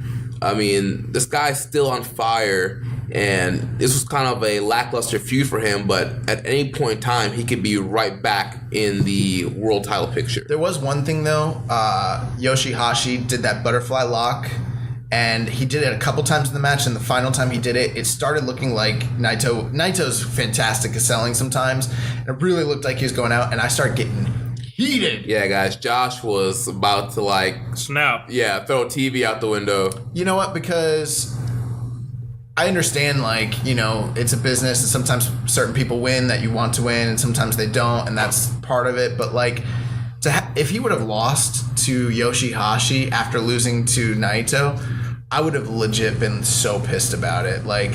Because then we're talking about a real hey, what are they doing? They're mishandling one of their top guys in the company, and they're kind of undoing what they, the last 2 years of work they just did with this guy. But, so I mean, essentially, it came down to a point where Naito really didn't do hardly anything in this match. It was almost all Yoshihashi. He had one part in the middle, and then at the end, right, and he just caught him slipping. He caught him slipping. He hit him with the Destino, and then he had a second Destino.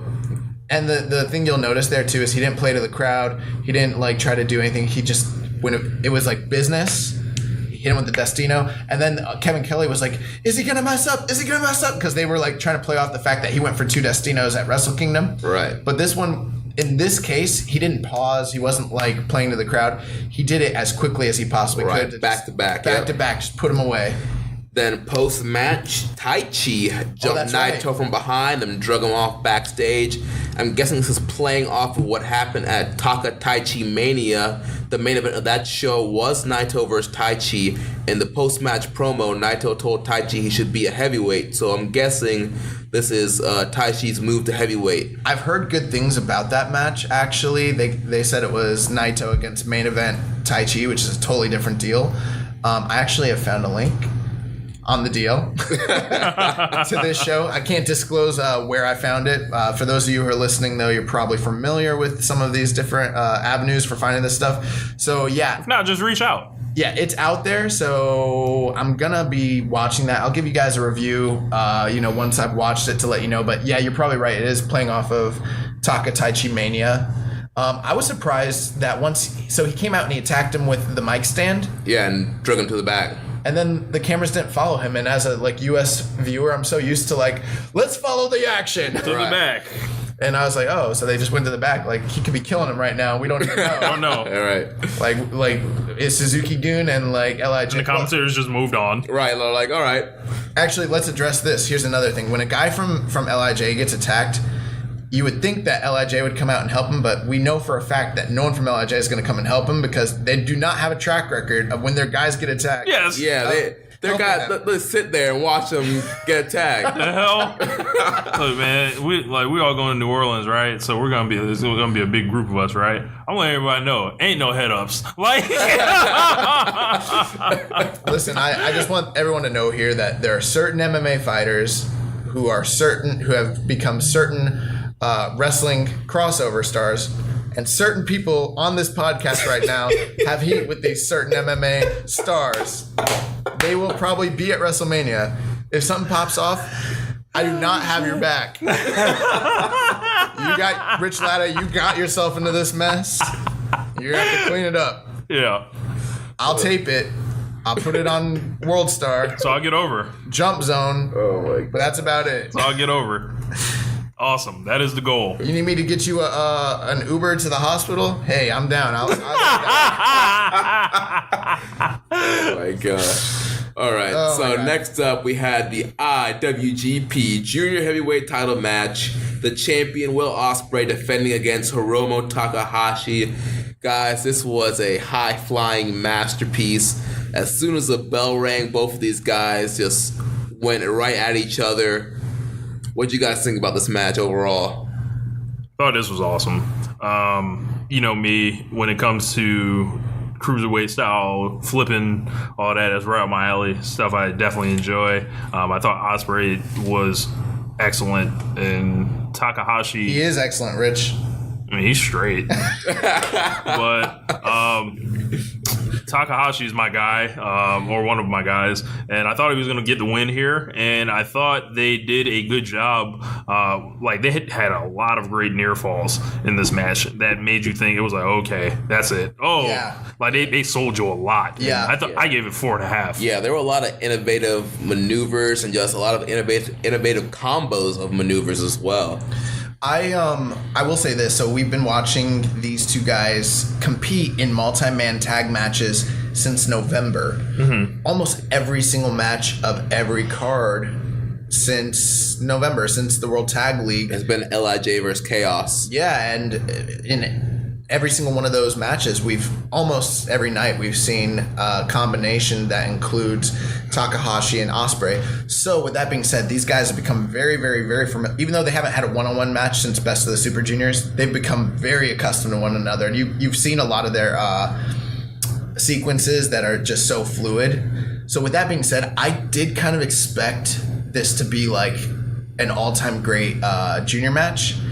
And it ended up being great, but I will say this: the start of the match was really good, but then as it went on, it was kind of a slow burn, which they do sometimes. But I'm not used to that so much in Takahashi matches. Right. They're usually like He car usually keeps you crashes. off guard.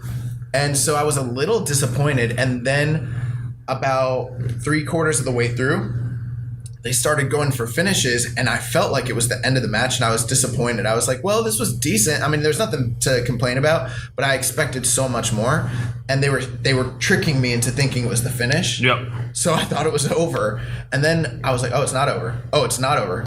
Oh, they're building. It's on. Oh, and then the match got really, really, really, really good, and then they started popping me because I just thought for sure that I thought Takahashi was going to win this thing, man. Yeah. And that's why I predicted that Ospreay was going to win, that they weren't going to flip-flop the belts once again.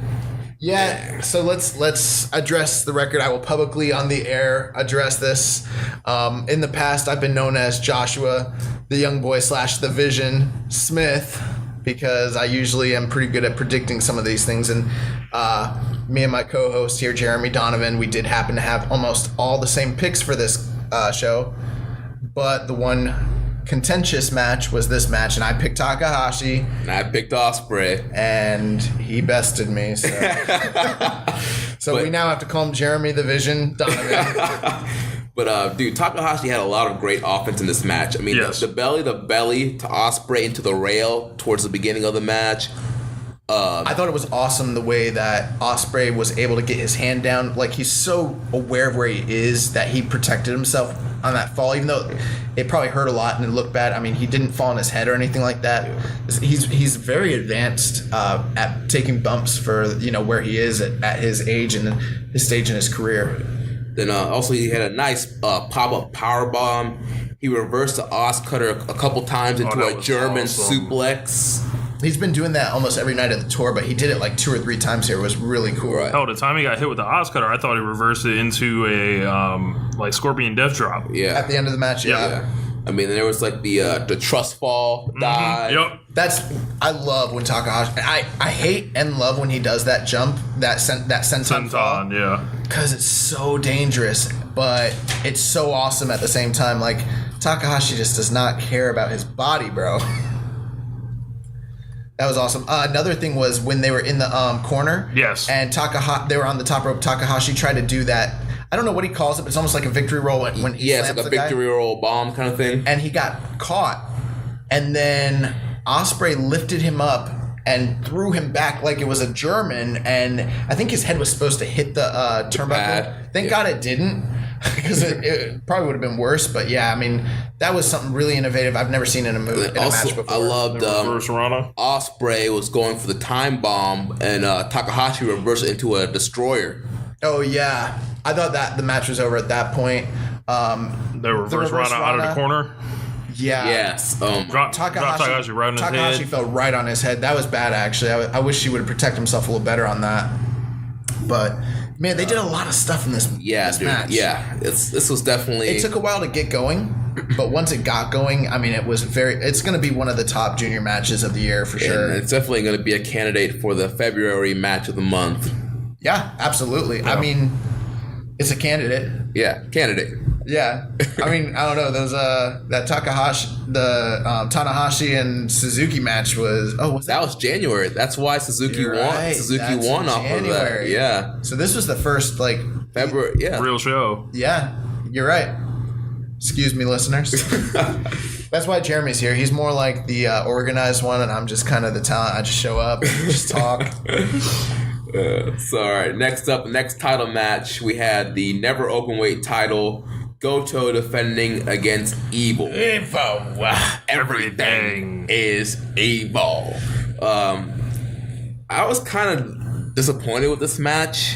I was expecting it to be a little bit more hard hitting, a little bit faster. Let me ask you guys this question before we move forward. How long do you think Will Ospreay and Takahashi went? I'd probably say like 17 minutes. Like 20. Okay, and how long do you think this match went? Like 15 maybe. I'll say like 22. Okay, so Will Ospreay against Takahashi went 20 minutes and 5 seconds. Mm-hmm. The Hiroki Goto versus Evil match went 20 minutes and 19 seconds. They went virtually the same amount of time. Oh my God.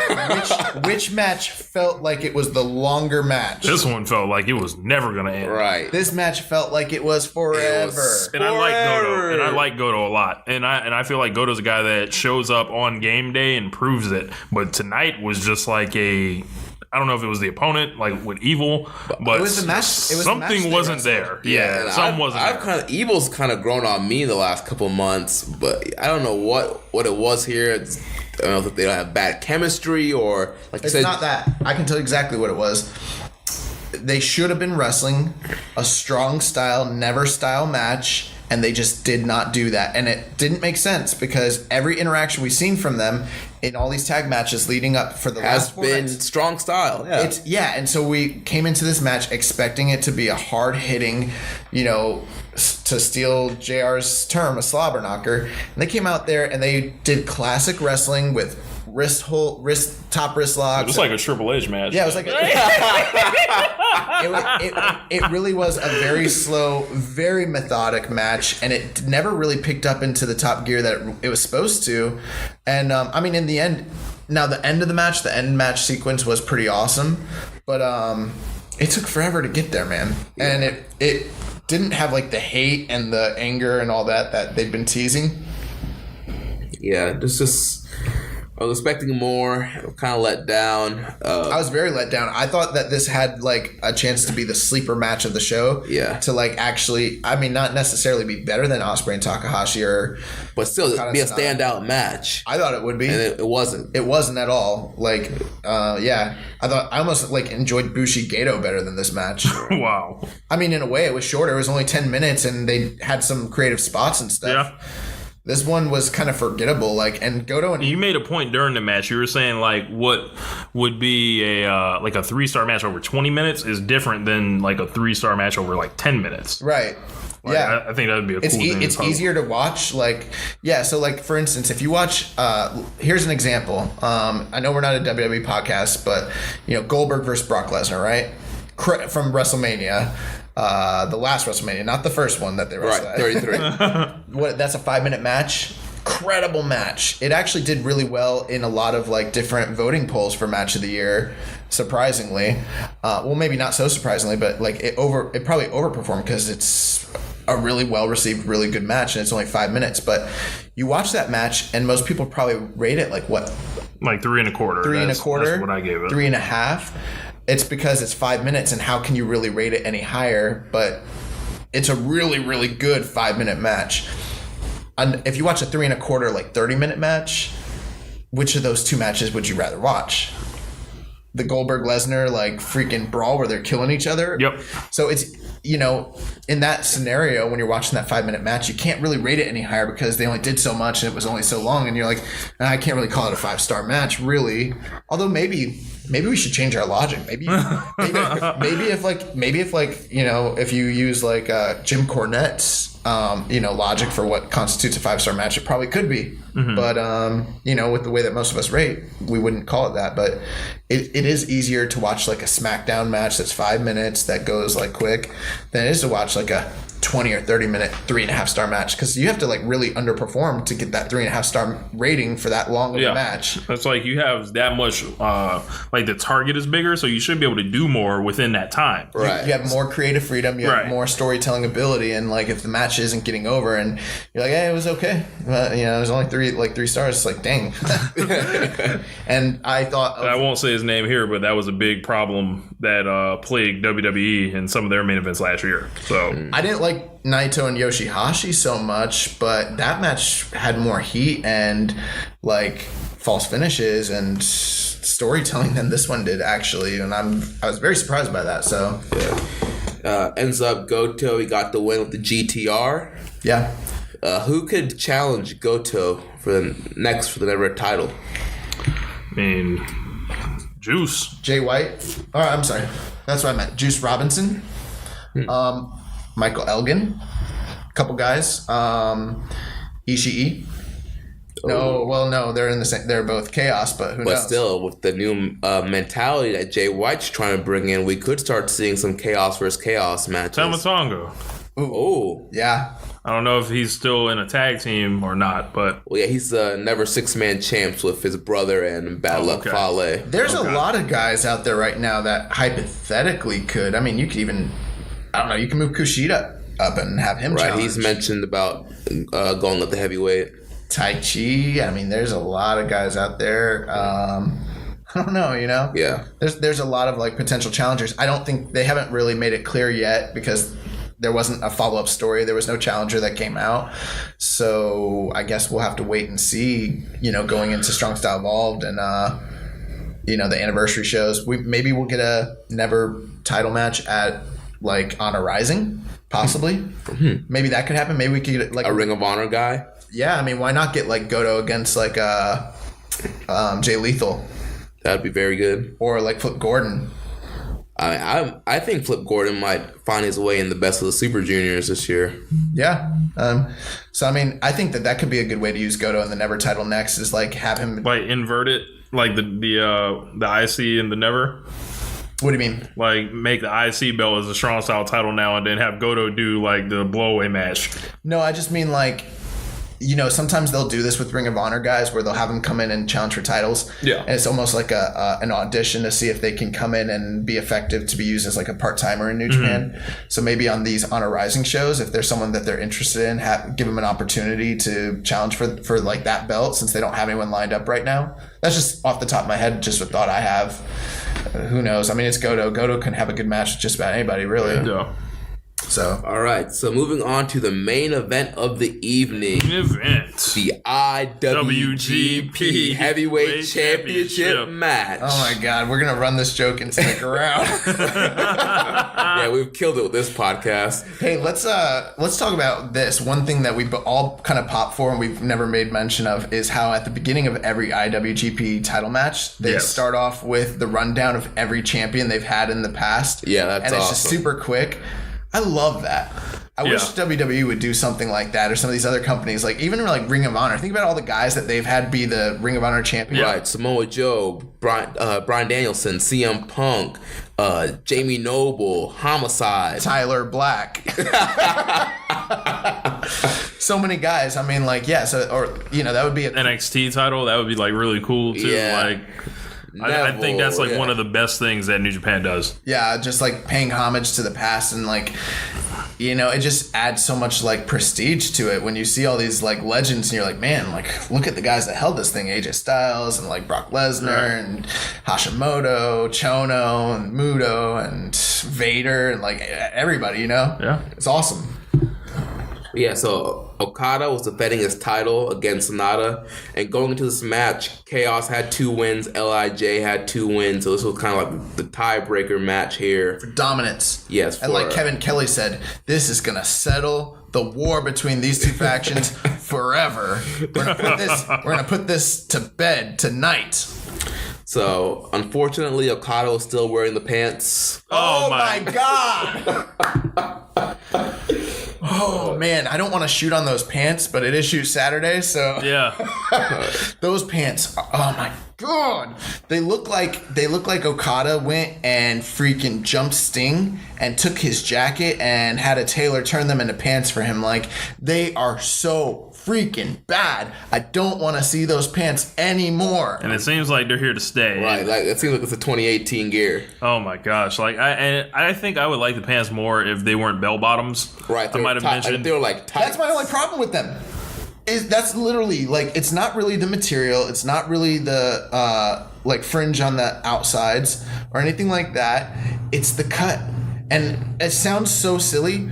But every time, and I think so many times I think like I'm gonna get used to it. This is fine. But when you see him, it pisses me off so bad, bro. So they were showing in the video package before this match. They were showing the finish of Wrestle Kingdom, and both me and Josh were getting mad. I don't know about you, Jeremy. Yeah. So like, we weren't getting mad over Naito getting pinned. No, we weren't getting mad over it. It's the pants. It was like, this was the first place that y'all showed this atrocity to us. And then in the promo video, they showed all his title defenses with the shorts. Yes, and it was just like, go back to this, please. And then you get to Wrestle Kingdom where you start wearing the pants, you're like, oh my gosh, it looks so bad.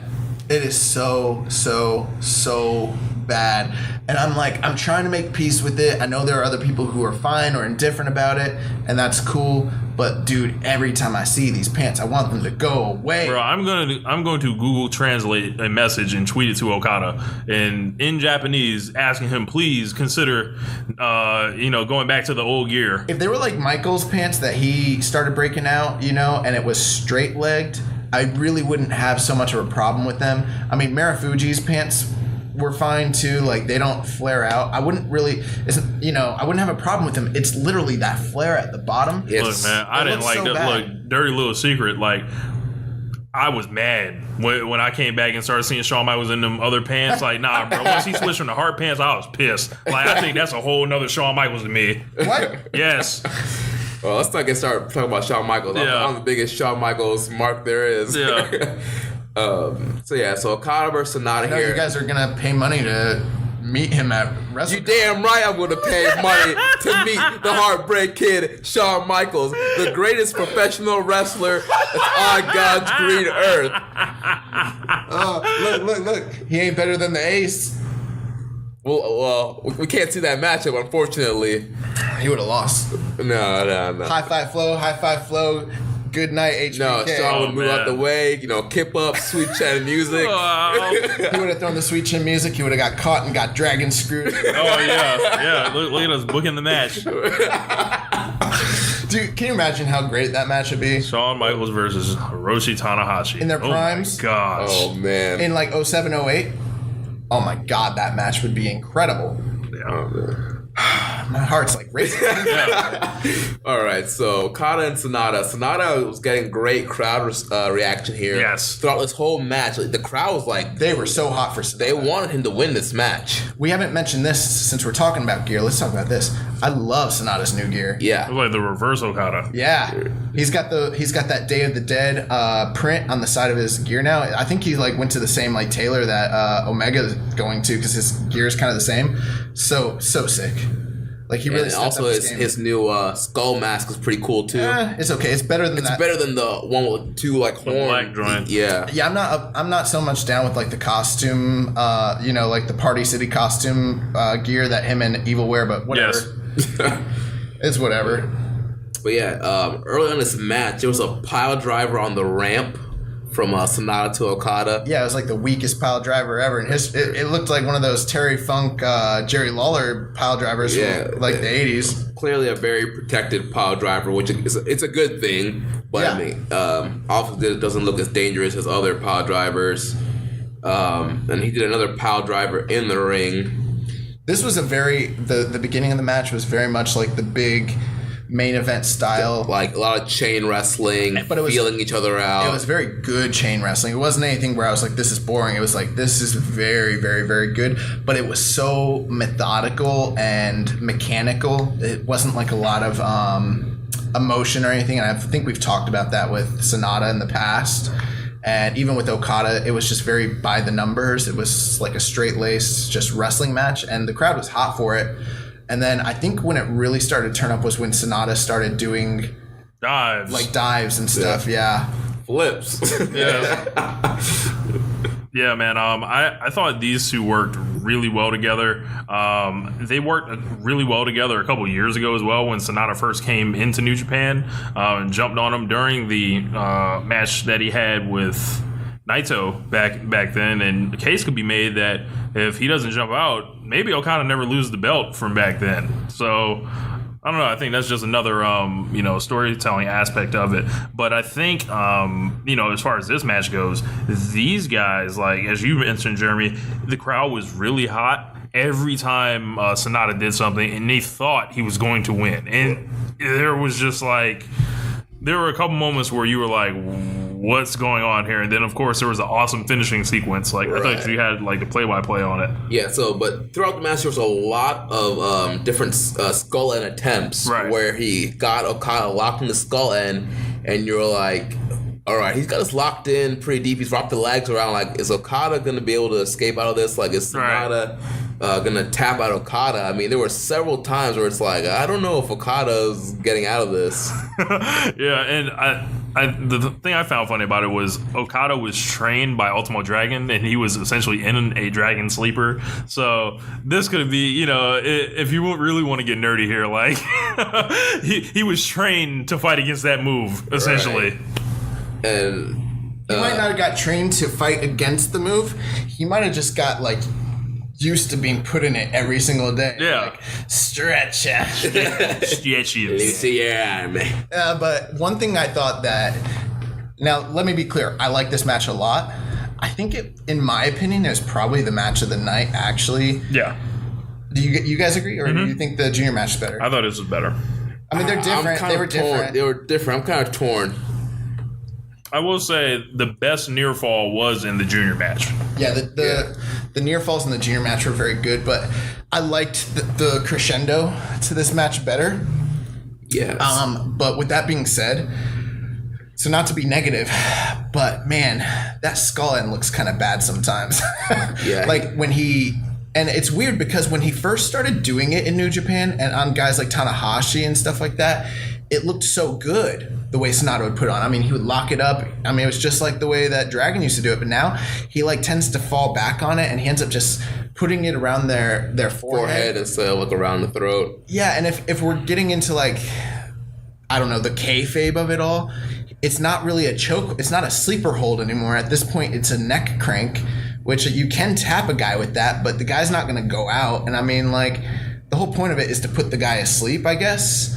So I kind of hate that because there's many times where like Okada was in that hold for a long time, and you could tell it was like, pop your head out, you idiot.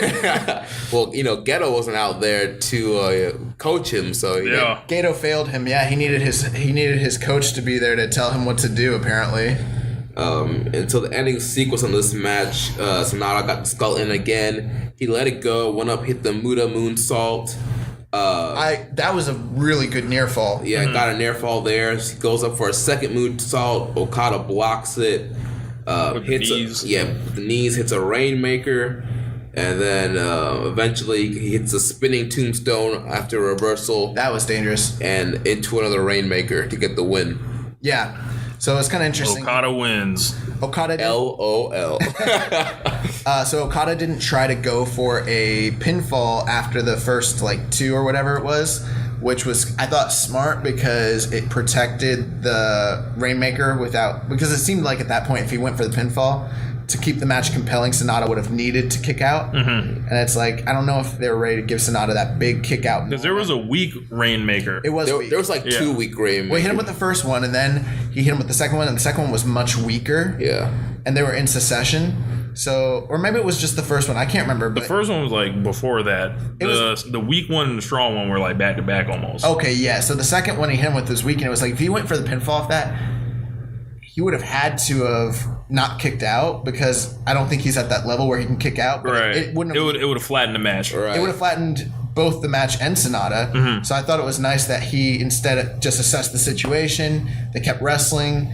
Sonata had his hope spots. And then, one thing that was really cool about this was Sonata had gotten, he did the Destino, but he didn't hit him with the Destino. He just did the Destino setup and went into the skull end. Yeah. And then he was about to lock it in.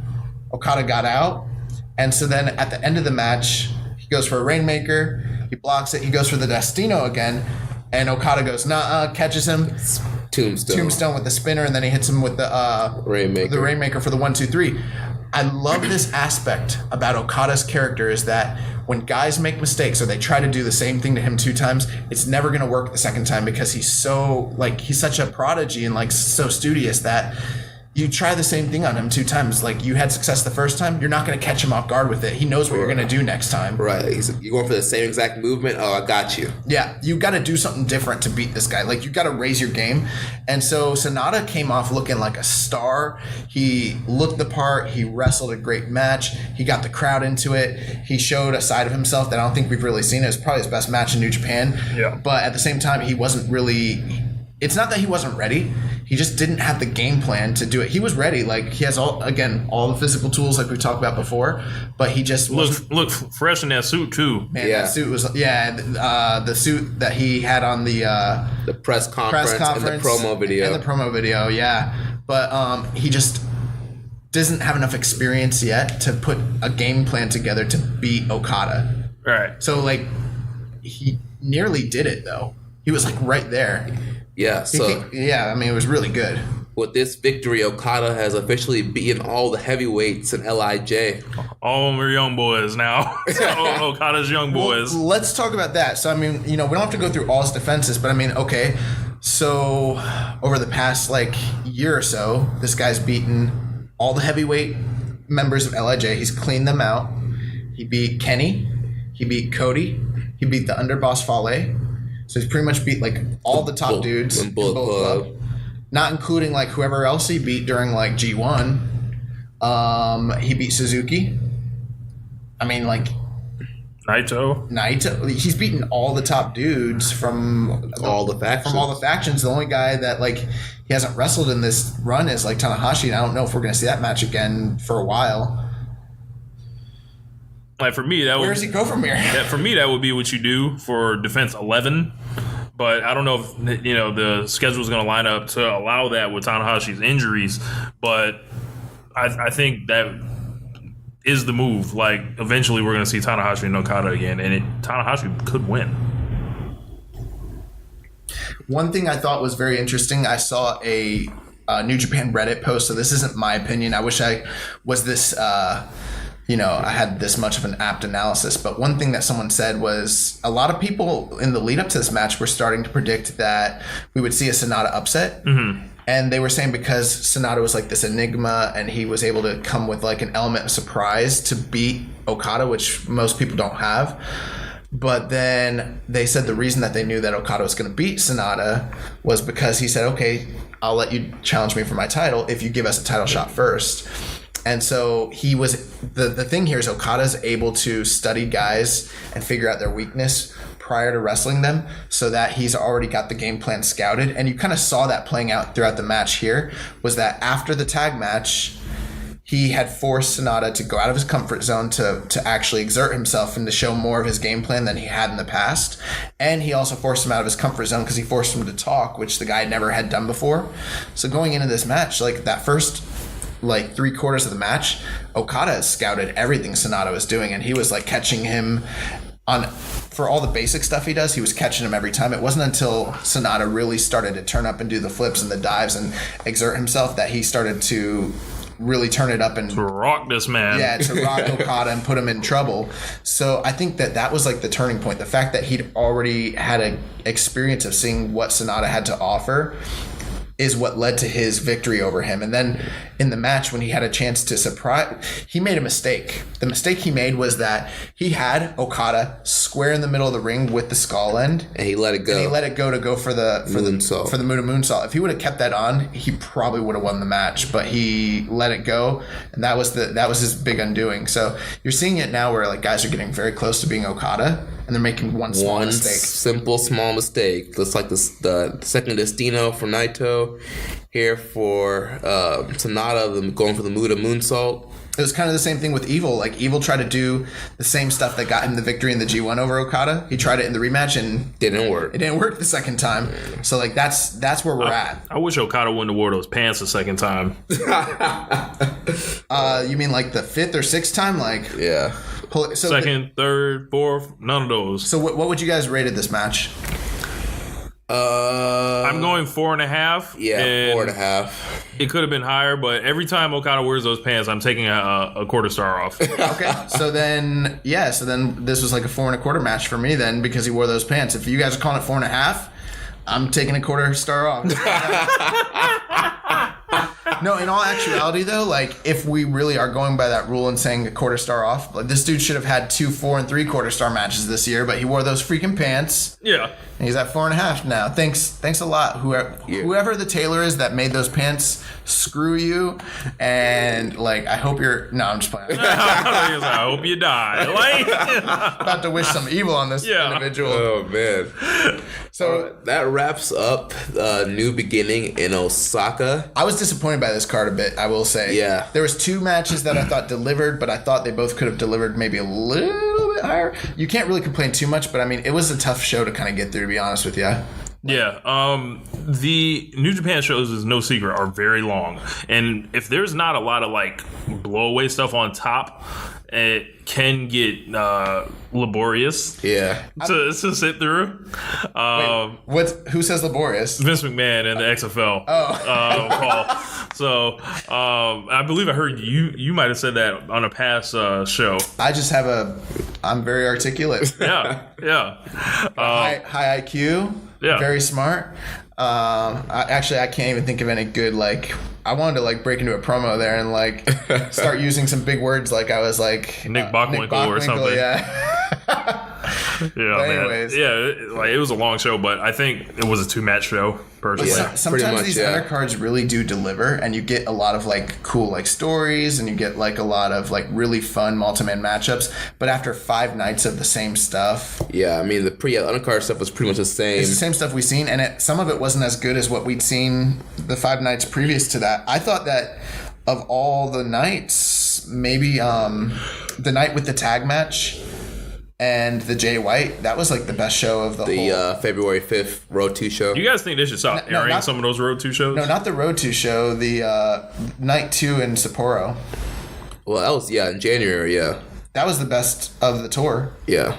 So I thought that this was good, but the way that this lineup looked, it should have been better because they had 5 big singles matches, and 3 of them didn't deliver, and 2 of them were very good, but I still thought could have been better. So you're saying, do you think we should They stop doing the road to shows, like airing them, like do like more like the Fantastic Mania approach? No, I like the road to shows because sometimes you still get story development, which is something a lot of people don't think happens in New Japan, but you know, you need we don't have a weekly television show. Right. So it's kind of nice when they're doing these tours to get them all. It would suck if there was only like, you know, essentially what would equate to 2 pay-per-views a month and nothing else for New Japan fans.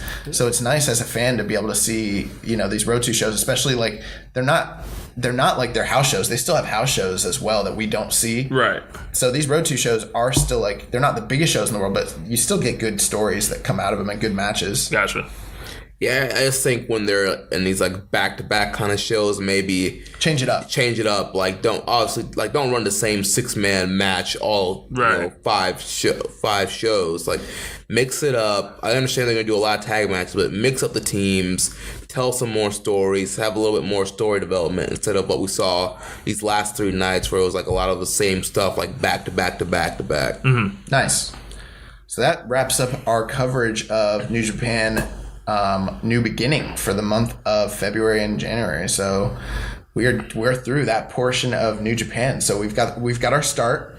So where are we going from here? The next big show is... So the next 2 big shows are the Honor Rising shows, the New Japan Ring of Honor shows happening on February 23rd and 24th. Yes. And then that leads us March to the anniversary show and the New Japan Cup after that.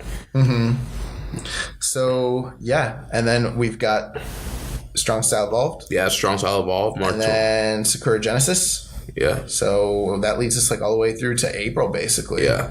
So we're going to have a busy next couple of months, Josh. Yeah, A lot I'm of excited. wrestling to watch. So let's close out the show with our news updates. Josh, what do you have for the news for us this week? Yeah, so in a week that seemed like maybe it was a slower news week, there's a lot of cool stories. One of the big things that is coming out of this past week, they just announced it, is the opening of the New Japan LA Dojo. So that is something they've kind of teased with. We've talked about the U.S. expansion in the past before. They are going to be running open tryouts on March 19th to March 23rd, and then March 26th to March 30th. They said that there's going to be talent scouts from New Japan Pro Wrestling that will be there, watching, the people that come out and try out. You actually have to pay for this. It's $500, but they gave an open invitation to anybody that wants to come out and try out for this. So anybody listening to this, if you think, you got what it takes to go to the dojo, you go on out there, take a shot. Right. I mean, heck, even guys that are like already on the indies, or maybe even guys that are in WWE that are like kind of floundering, like get out your contract and go to the dojo. So yeah. Any of you guys going out there for So I can get slapped around by Ishii? I don't want to pay money so I can get worked by these workers. Like, no, I'm not paying for that. They also said you have to be in good health. So like you have to be. Oh yeah. I imagine like the workout for them, they'll be like, yeah, we're gonna need you to do 500 squats. Hindu squats. Yes. Yeah. Oh my God. Sounds like a nightmare. So yeah, so that's coming up. So be on the lookout for that. If you live in the SoCal area or you're a pro wrestler and you want an opportunity, this is your chance. Go out there. It's going to be in March. The information's online. So that's a big story. We also have another big story. So we've talked about speculations on this, but Access Television did a press release. Access Fights did a press release this week announcing that they will in fact be airing Strong Style Evolved from Long Beach live here in the U.S. and that this will be the only way to see Strong Style Evolved live in the U.S. It's not going to be on New Japan World. Yeah. Guys, thoughts on that? My only problem with it airing on Access is that we're going to have the commentary team of JR and Josh Barnett. I mentioned it several times on this show. I prefer Kevin Kelly and Don Callis for the announced team. And also, I understand they want to do it with Access, but there was a huge increase in U.S. subscribers to New Japan World, Right. you think they would want to take advantage of that and air it live on New Japan World? And also, not everyone has access. Like us in Florida, like I know some cable providers have it, but other ones don't. So if it were me, I would definitely put it on New Japan World and access if possible. Right. Well, I know they're going to put it on New Japan World Like simulcast commentary. the day after, but I would, because we watch there are multiple Japan announced teams because they're airing it on different things. Yeah, they have the Samurai TV announced team, and then right. They New could Japan World. like what you're saying, Rich. They could have done your access feed and then your New Japan World feed. They can't though because No one watched access. well, no, that's not the problem. Mark Cuban bought. He paid for the rights to do this so that they can expand the brand on Access Television to draw more ratings and viewers. So in a way, it's very smart, and it's probably more lucrative long term for New Japan to do it that way. Plus, if it is a big show, they will increase the viewers, the subscribers who will eventually watch it the next day or on delay. I mean, Wrestle Kingdom proved that people are willing to do that. So, but yeah, so I mean, if you don't have access, you're not gonna be able to watch it live. You're gonna have to find a buddy who has it, get a party together, go over to their house, whatever you got to do. But yeah, because this show's already sold out. There's no way to go to Walter Pyramid and watch it. You got to watch it on Access, or you got to watch it on delay here in the U.S., and that's about it. Yeah. Speaking of cards that are coming up that we can't watch, so we had the Australia tour. We talked about that. They're doing the 4 nights, and they have the main events already announced for all 4 nights. I wish I would have written all of them down, but I do know. Yeah, I have a couple of them. I know on the February 16th show in Adelaide, the main event is Okada and Ishii against the Young Bucks. Man, that's the biggest one that I'm like, dude, I really, really, really, really want to see. Turn a camera on, somebody. Right, and then on 2/17 in Melbourne, it's going to be Okada, Ishii, and Rocky Romero against Kenny Omega, Tama Tonga, and Tangaloa. Yeah, there's another night where they're doing the Young Bucks and Cody against, I think every night it's Chaos against Bullet Club. And weren't they billed as the Elite? They're billed as the Elite. Oh, man. Well, I found it interesting that they have the Bucks teaming with Cody and they have Kenny teaming with Guerrilla of Destiny. Especially we know Tama Tonga is not the biggest Kenny Omega fan and has been challenging his leadership and whether or not he's going to be following him. Yeah, so that's something that's very, very interesting. And then there is another match that's announced. I think it's a 10-man tag. We'd have to find out. It's some of this information. It's been announced. We've seen it, but I didn't write it all down. But it is available online. It's just kind of hard to find. The sad news is we're not going to see it live on New Japan World. Right. As of right now, none of these shows are going to be on New Japan World. I'm hoping that they put the main events on like they did with the Okada Slex match. Yeah. That they would put the main events on later. Of all those matches, I really, really want to see Ishii and Okada against the Young Bucks because that sounds like a killer match. And, we never get to really see the Young Bucks interact with those guys. So that would be really, really cool. Aside from that, there's some other stuff going on. So New Japan released their free match of the week. The match that they aired that they're airing, and this is free. It's on New Japan World as well as on YouTube. It's Okada versus Sonata, the first match they ever had from Wrestling Dontaku 2016, which is also a really, really good singles match between these two guys. So if you want to watch that, it's available. It's free. It's online. There's also a special Sonata interview that's available on New Japan World with English subtitles. So this is a guy who really, like we've talked about, hasn't talked in the past, and this is like an in-depth look at him and his personality and figuring out what motivates him and what is pushing him forward. We know he lost, but if you're a fan of Sonata and you want to see more of him and kind of build up for this pay-per-view, they actually do a really, really good job. It's something that some other wrestling leagues, I wish they would focus more on these biography sort of things, like they do in UFC and that. Because literally everyone in wrestling has a great story. No one gets to the high level promotions without stories on where they've been, how they started, and how rough their life was. Yeah. Literally, hell, even like you look at someone like Brock Lesnar, you're like, oh, he just walked into the business. Nah, like that man's from South Dakota. Like, like that man was on a farm. Like, you can tell those stories about guys. Yeah, absolutely. So, check that out. If you're not a subscriber, it's like 9.99 yen. It's like $8 and some change. Go subscribe to New Japan World. It's awesome. And you'll get to watch all these pay-per-views and all these different stuff. They're adding a lot more English. There's an English content section on the homepage. Yeah. So it's really good. Aside from that, we have the New Japan TV access schedule that's coming up here. I know, Jeremy, you got Access TV, right? Yes, I do. So we're going to be going to your house to watch Strong Style Evolved. Yeah. Well, by then we might be living together. Oh, yeah. So the Donovan Dojo and the Strong Style Center Merging. Going to merge.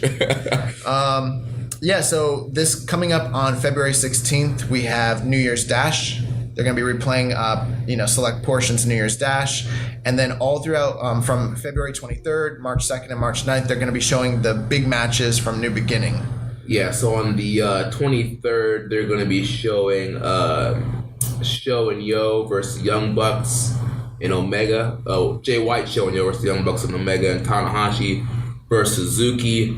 They're also going to be showing the Never Six-Man title match with Fale, Tonga, and Loa against Tanare, Taguchi, and Makabe, and LIJ versus Chaos, and the Young Bucks versus Sho and Yo on March 2nd, and on March 9th we'll be showing Omega versus Jay White for the U.S. title. So, if you're not a fan of all the multi-man matches in New Japan, or, you're just kind of dipping your foot in the water and you just want to see the big matches, this is a great way to go.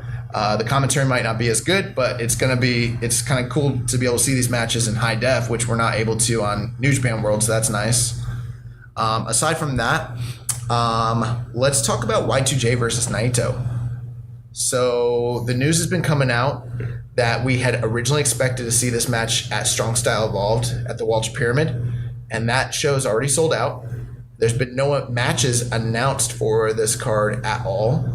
And it's appearing, according to different reports from like the Wrestling Observer, things like that, that it appears that Y2J's match with Naito, if it happens, is being pushed back to later in the year.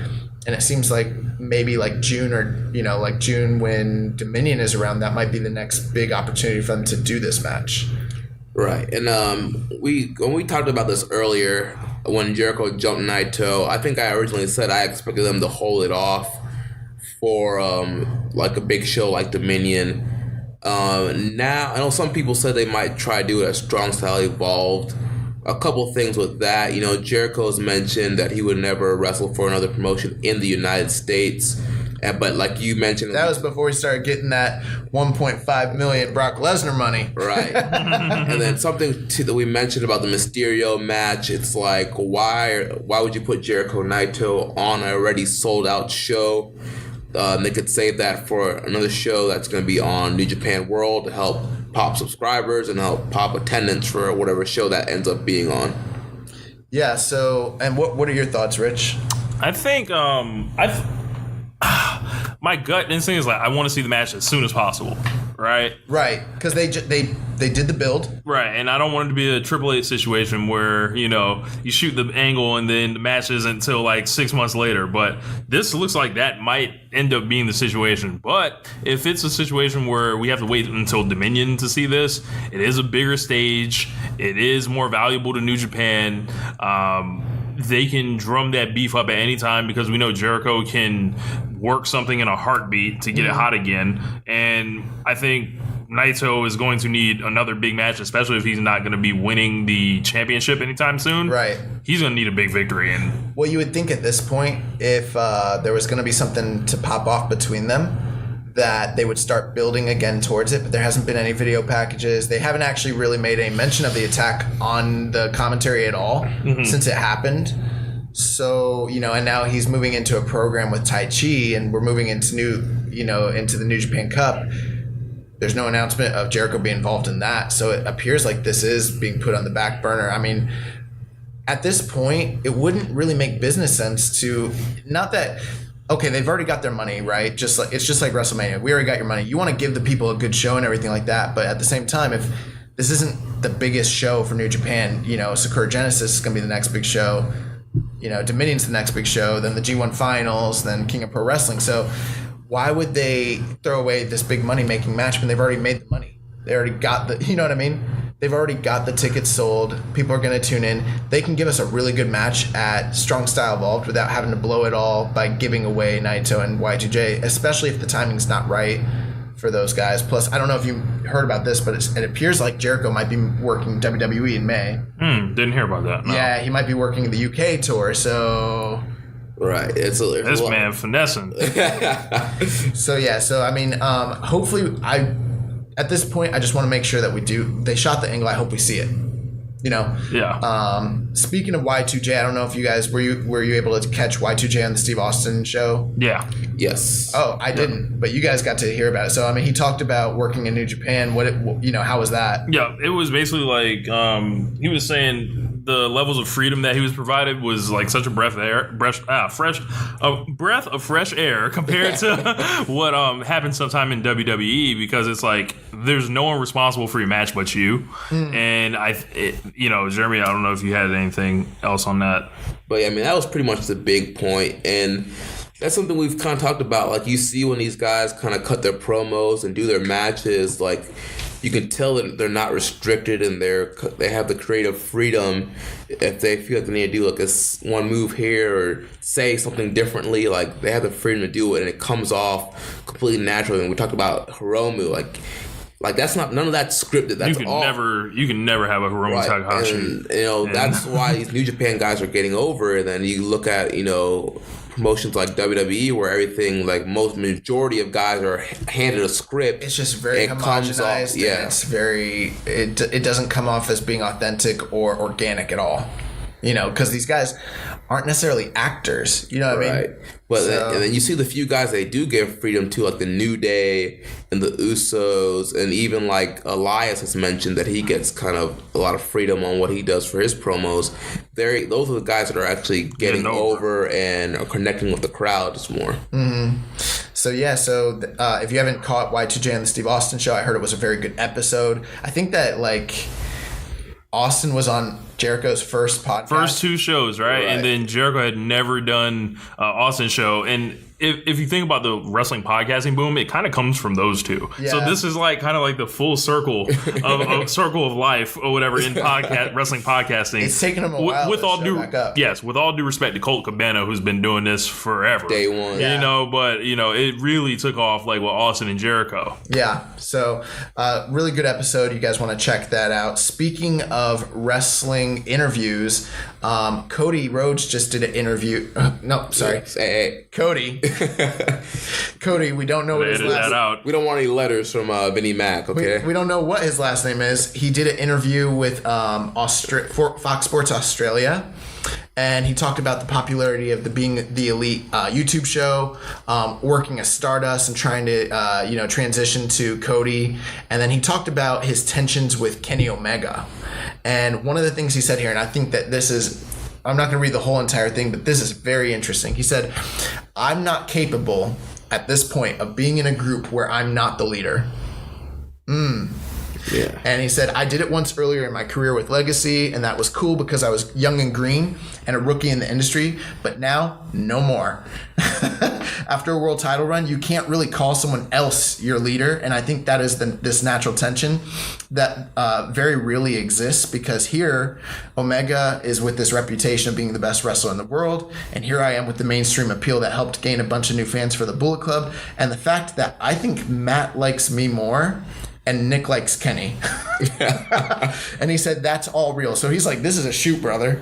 And he's like, so why not have a match? Why not make it real? He also talked about other things like his travel schedule when he first got into the indie scene, which I thought was very awesome. I read the interview. You definitely want to check that out.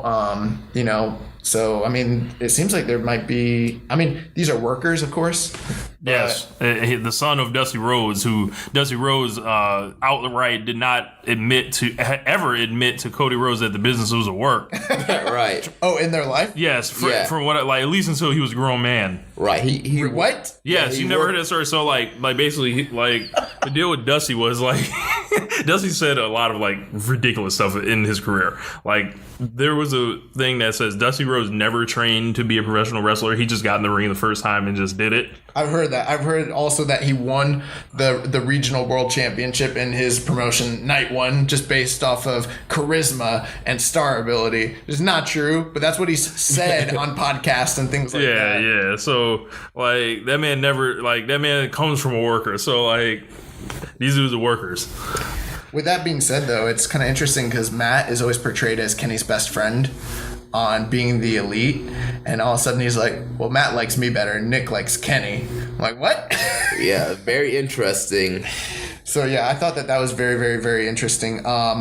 Also, since we're on the subject of interviews and things like that, this happened a few weeks back, and we already discussed that earlier in the year. Naito had won the Tokyo Sports MVP of the year, but they made that official, but they actually did the press conference and like the award ceremony dinner. Yeah. And on that night, Naito came out and he made several different statements. One of them that he said that he was only the 5th person in history to win the MVP 2 years straight in a row.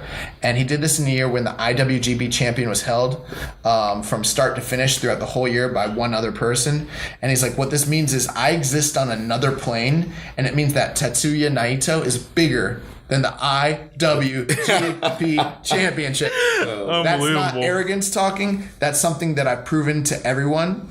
And he said other things as well. It's something that's worth going out of your way to see the statements that he made on that night regarding his place in the company versus like Okada's and versus like Kenny Omega's, and then also some of the statements that he made a few weeks earlier during the press conference when he started calling out New Japan for trying to acquiesce to WWE and WWE stars and the Western audience, and how he'd rather turn New Japan into a bigger company in Japan and not necessarily a national, like a global entity. And he was like, why are we focusing on the outside when we're not even running dome tours? Right. He's like, with me as champion, we could be running domes every night. Because they built like 2 more domes in Japan. Now they have a total of 6. He said we should be selling those out. Yeah. With him as the man.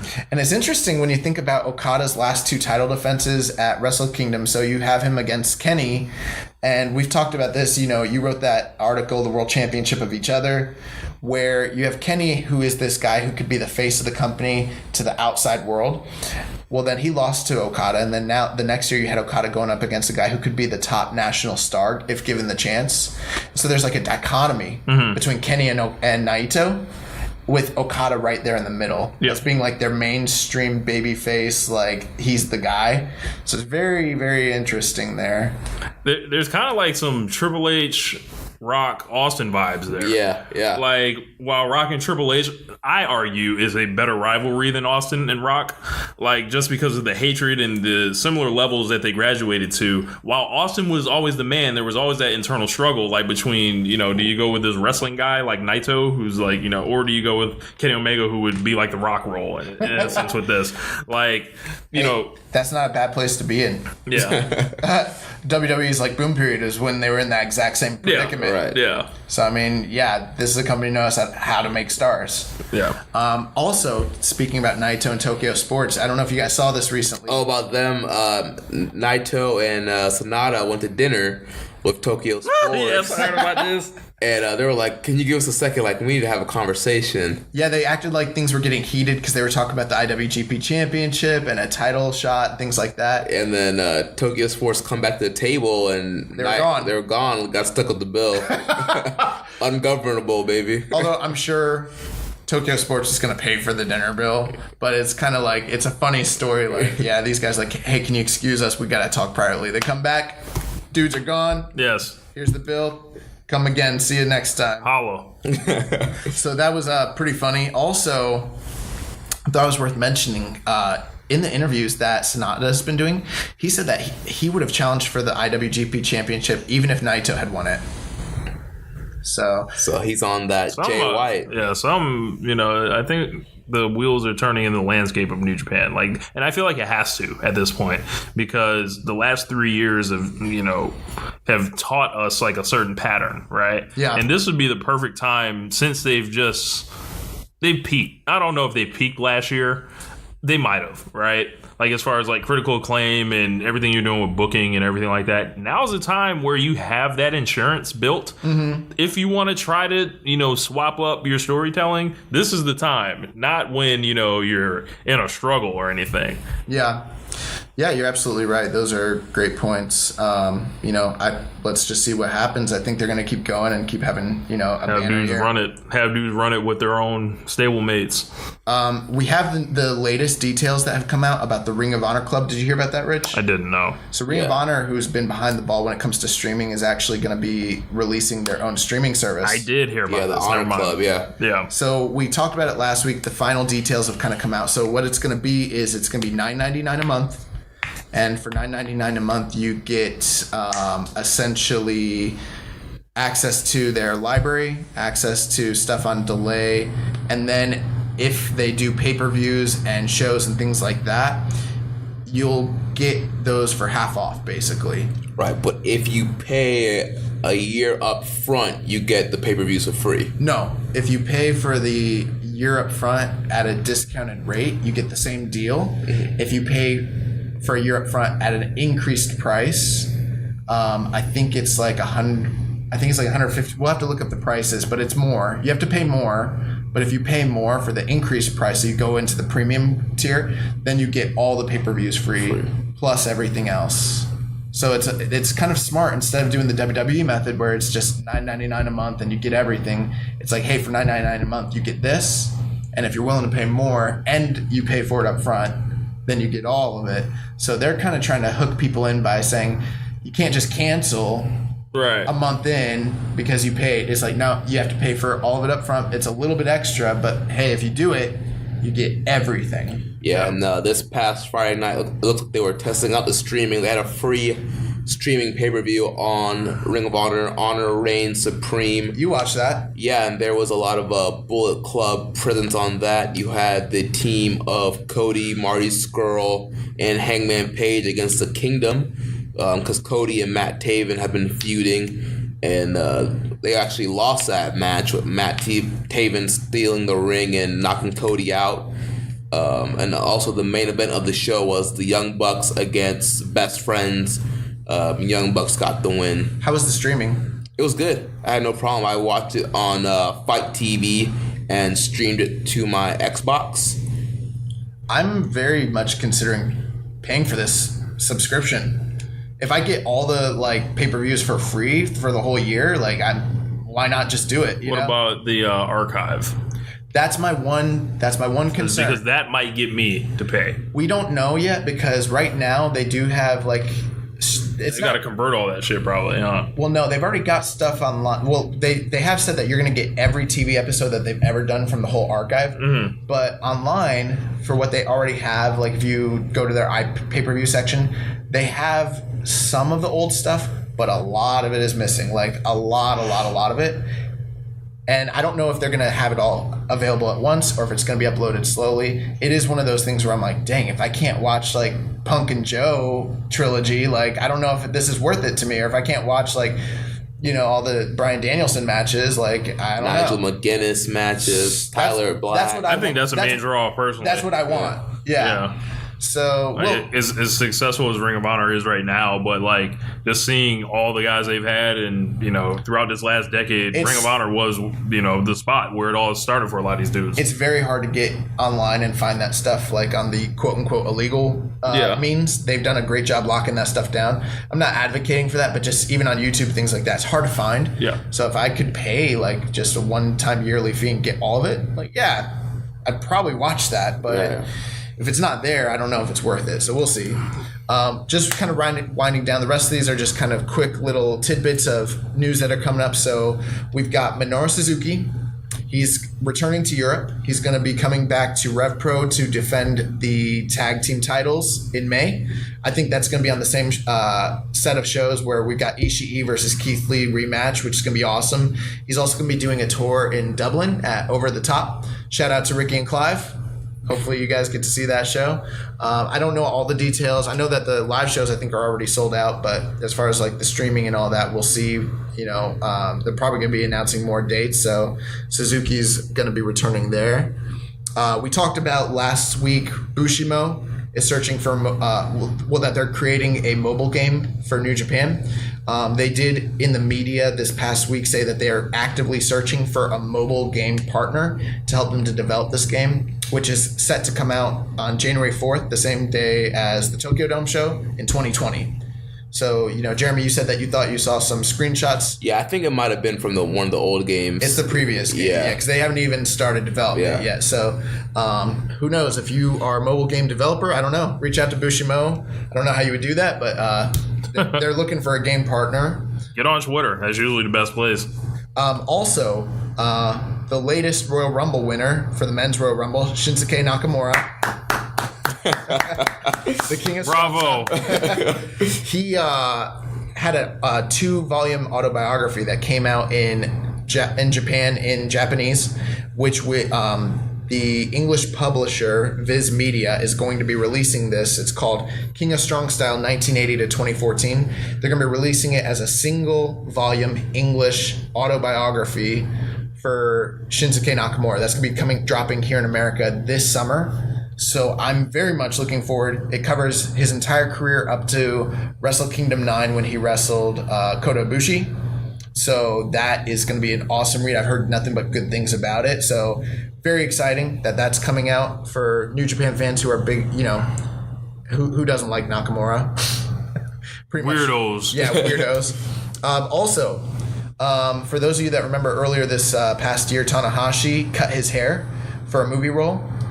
Well, we are now starting. The trailer has finally come out, and the tentative dates are coming out for this movie. This is a movie called Dad is a Wild Champion. Apparently, Okada is also in the movie as well. These movies are based on manga stories, children's manga stories from Japan, where the idea of the movie is that Tanahashi's going to be playing a masked wrestler called the Cockroach. And this masked wrestler in his early years was a beloved hero. And then as the crowds and the times changed, had to become a heel. And he has hid his identity from his family for all these years. They do not know that he is worked them. Yes, the real worker. He's been working them. And over time, his children discover that Tanahashi is the Cockroach. He's a heel. Yes. So it's a movie about pro wrestling, which is right up Tanahashi's alley. Apparently, it's a 2-volume manga, so there's gonna be a sequel in the future. I think that's why he's not growing his hair out as well. But we'll see. He's mentioned that before. He's doing another movie, so he's not gonna grow it back. Yeah, but the trailer came out. It actually looks like it might be okay. I mean, I like foreign films, so I'm sure I'll be checking that out, just to kind of, I don't know, it's the Ace. Yeah, it's Ace, man.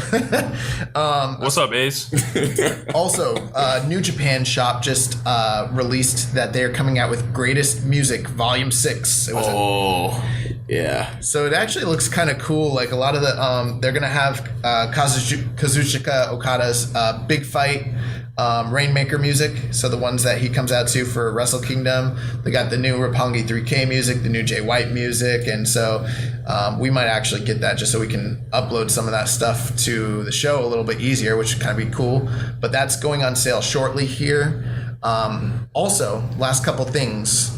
So Kawato made his Hirai Kawato made his debut in CMLL, and he is now wrestling under the name Kawato-san. Man. And he's a heel. A heel. Very surprising. We talked about this before that we thought Kawato would make a great babyface, but it's very interesting that he's being a heel, which makes me think that he could be a part of LIJ when he comes back. They've got him in more of like a traditional karate type of attire. Not exactly karate, but like he's got the long pants, sort of like tiger mask pants. Yeah. And they got him wrestling with like a lot of karate chops and doing a lot of Asian like martial arts sort of moves. Yeah. It kind of reminds me of when the original Tiger Mask went to England and he wrestled as Sammy Lee. I don't know, or I can't remember if it's Sammy Lee or Karate Lee. Sammy Lee might actually be Liger. I can't remember, but very similar to that. So he's starting his career in CMLL as sort of like a black belt karate type of character who's a heel over there. So they air those shows every Friday night on YouTube. So if you want to follow his career, that's something that's worth checking out. And then the last two things here. So Kenny Omega has officially been announced for WrestleCon. He's going to be wrestling Friday night at the WrestleCon Super Show, which we will be there live. We already have our tickets.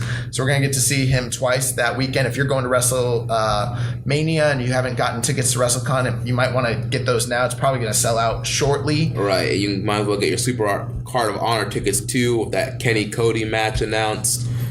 And then he's going to be doing autograph signings Friday morning as well. So if you want to go to WrestleCon and meet Kenny Omega, he's going to be here in the States. He doesn't do a lot of dates in the States, so it's your chance to see Rare. that. Yeah, very rare. And then the last thing here, and we'll kind of close with this. So the Young Bucks in the media just recently teased that they were asked about who they thought they'd be facing next year at Wrestle Kingdom. Their answer was, we don't even know if we'll be at Wrestle Kingdom next year. Our contracts are scheduled to be up by then. We won't be at Wrestle Kingdom if we don't reach a new contract agreement. With that being said, they're kind of teasing the fact that, towards the end of this year, 2018, their contracts are going to be up both with Ring of Honor and New Japan. And there's also been speculation this past week in the news about Kenny Omega's status with New Japan going forward. He has signed a one-year commitment, but that 2019 could, again, we've talked about this before, but every year it seems like it's the lottery. Is Kenny come? Is he staying or is he going? And with the fact that the Bucks contracts might be up too, we might be seeing the entire Elite leave. And I guess it all really depends on how the storyline shakes out. But what are your guys' thoughts on this? Personally, with Don Callis taking over Impact and slowly making changes to that product, and you can already see the guys that he's bringing in there. You brought in Austin Aries, you brought in Brian Cage, Kiera Hogan. Like, they're starting to change up the roster and bring in top talent. I wouldn't be surprised to see the Elite in Impact if their contracts are up. Yeah, I'm scared to death of Kenny Omega going to WWE and them burying him in the Young Bucks. I don't see Impact as a bad option for them. I think it would get me to watch, and that would be something that you can offer to Kenny Omega. He likes to be a part of like groundbreaking stuff and game changing stuff. If they were like to be like, yo, this is your brand now, Elite, this is your house. Do something with it. I think that could appeal to a guy like Kenny, and especially like if he can reel in like Kota Ibushi with him. Like if you're able to get Elite and Kota Ibushi all to Impact, I think that might be a good thing. But you can never rule WWE out because they have all the money. I don't know. I don't think we would ever. This is just my opinion. I could be wrong. Who knows what the wrestling industry is going to do? Seeing them go to an exclusive sort of deal with Impact, especially with the way the companies run and the dates that they run and the money they have to offer, I don't see that ever happening. Could I hypothetically see a scenario where they're allowed to be shared between Ring of Honor, PWG, TNA, and New Japan? Yeah, I could see that. I mean, they're big enough stars to where they can call their own shots and do whatever they want, especially with the new, more open policies that that TNA has or Impact. Yeah, I could see that. Could I see them going to NXT or WWE and being on the main roster? Yeah, I absolutely could see that, especially with how many times they've talked about it, how many times they've teased it. I even just watched I'm trying to catch up on Being the Elite, and I remember now looking backward, Kenny said, you know what, my main motivation for ever wanting to go to WWE, he's like, I want to do WrestleMania with AJ Styles. He's like, at some point before I deteriorate as an athlete and he deteriorates as an athlete, I want to do that. he's like, I just need to find the right time to make that happen. So it's one of his career goals to go to WWE. With this guy being as driven as he is, I think once he feels like he's done and has achieved everything he can in New Japan, plus they're never going to go with him as the top guy. Yep. As much as everyone wants them to. He's a gaijin, and they're just not going to do that. Yeah, I think we're going to see him there at some point, whether it's next year or the year after that. I don't know. I am scared of what they will do with him, but I think he has to take that chance and eventually go to WWE. They had Nakamura losing to Jinder Mahal. So, I mean, Oh my God. It's just interesting that, if they beat Kenny Omega with someone at that level, I might be done. we're in February and we're already talking about these guys leaving. I mean, we're not, crazy. and it's not just us like speculating. This is all over the media. So who knows? But maybe they're just trying to work the promoters and work the system to get another bigger deal than they did last time. And maybe they don't want to leave it all. Hey, more power to them. And if they, I hope they get all the money. I do too, because the more money they make, the more doors and opportunities it opens up for other workers outside of WWE. It makes a healthier business for everybody. So we'll see. But that's all the news I have for this week. Did you guys have anything else? No, I think it's a great place to wrap it up. Rich, you got anything you want to plug? Yeah, man. If you guys can check out One Nation Radio, One Nation Live, also on the Social Suplex Podcast Network. I do some writing for socialsuplex.com as well as lordsofpain.net. I dropped a column this week on lordsofpain.net where I looked at the best perspective jumps from each brand, who needs to go to what show going forward for this year. And just thank you guys all for listening to not only Keeping It Strong Style with One Nation Radio, Ricky and Clive, as well as SMC Podcast. We're trying to continue bringing you this good content and everything else. I just want to say that I love being a part of the Social Suplex Network. I love all the different shows that are offered. Rich and James been holding it down for years, making this possible for everyone else to have this platform available. SMC out there killing it. They just did a show with Sierra Hamilton, right? Sierra Reed. My bad, Sierra Reed. Well, I know several different Sierras, so I always forget. But yeah, Sierra Reed. She's from PW Pond Rings. PW Pond Rings and Ring Bell Roundup, and she's awesome. That was a really good episode. Bring back Caleb. I don't know where my dog's been, but we're missing you. We need you, man. Free Caleb. I'm sure that Rance and Carl need you as well. Been listening to the Ricky and Clive podcast, or the Ricky and Clive show as well. Those guys are freaking popping me, just like calling Bobby Roode Bob Roode, and what do you think about Brock? Oh, Hook Brock. so they're doing a phenomenal job. And then obviously we're the Ace of Podcasts, Keeping It Strong Style. One thing I want to say about Rich is, and he'll never say this about himself, so I feel like this is a good time for me to kind of say it. He's been writing on you're on Lords of Pain as well, and I like to kind of refer to him as the Ricky Chowshu of Lords of Pain. This man's out here writing different articles that are a little bit shorter in content, but they're like rich in what they have to offer, and they're not like, I don't know what the word counts of like regular articles are, like what, thousands of words. Yours like hundreds or whatever, right? Essentially. Yeah. And he's getting heat on some of these message boards about this sort of thing. But if you read his stuff, it's easy to digest and it's quick and it's to the point. And I like to refer to him as the Ricky Chowshu, because Ricky Chowshu kind of changed the game in New Japan when he started changing the style from the Fujinami and the Inoki style to, they called it high spurt wrestling. And dude, they didn't like Ricky Chowshu either, but he was the biggest star. He was a rock star, and he got, more like heat and more notoriety, and like he was their biggest draw in the early 80s. I mean, you watch Ricky Chowshu in 82, 83. That's Rich Latta. This dude's getting more views than anybody else, and there's people hating on him. They're like, oh, he's not writing symposiums. I mean, dude, if you've ever read Rich's stuff, you think this guy couldn't go out and write a novel if he wanted to. He absolutely could, but he knows what sells and he knows how to get over. And so those guys who are hating on him, go watch a Ricky Chowshu match, then come back to me. This man snapped up. I appreciate it, Josh. It's just, man. Check out Rich's work on Lords of Pain and Social Suplex. He's the man holding it down. Appreciate acting like he can't go Broadway. He can go Broadway if he wants to. He just chooses to wrestle. Just wait until that book. He dropped his first book. Oh man. I've been dropping the rap reviews for some of the shows. Well, those are trash. Oh, thank you. If y'all want to check out that fresh trash, you can listen to the Raw 25 as well as the Royal Rumble one on the YouTube channel. So appreciate that, Josh. Yeah, so keep checking us out on socialsuplex.com. Go to socialsuplex.com/subscribe. You get all our columns and podcasts delivered directly to your inbox. Follow our show on Twitter at KI Strong Style. You can follow me at Jeremy L. Donovan. Follow Social Suplex at Social Suplex.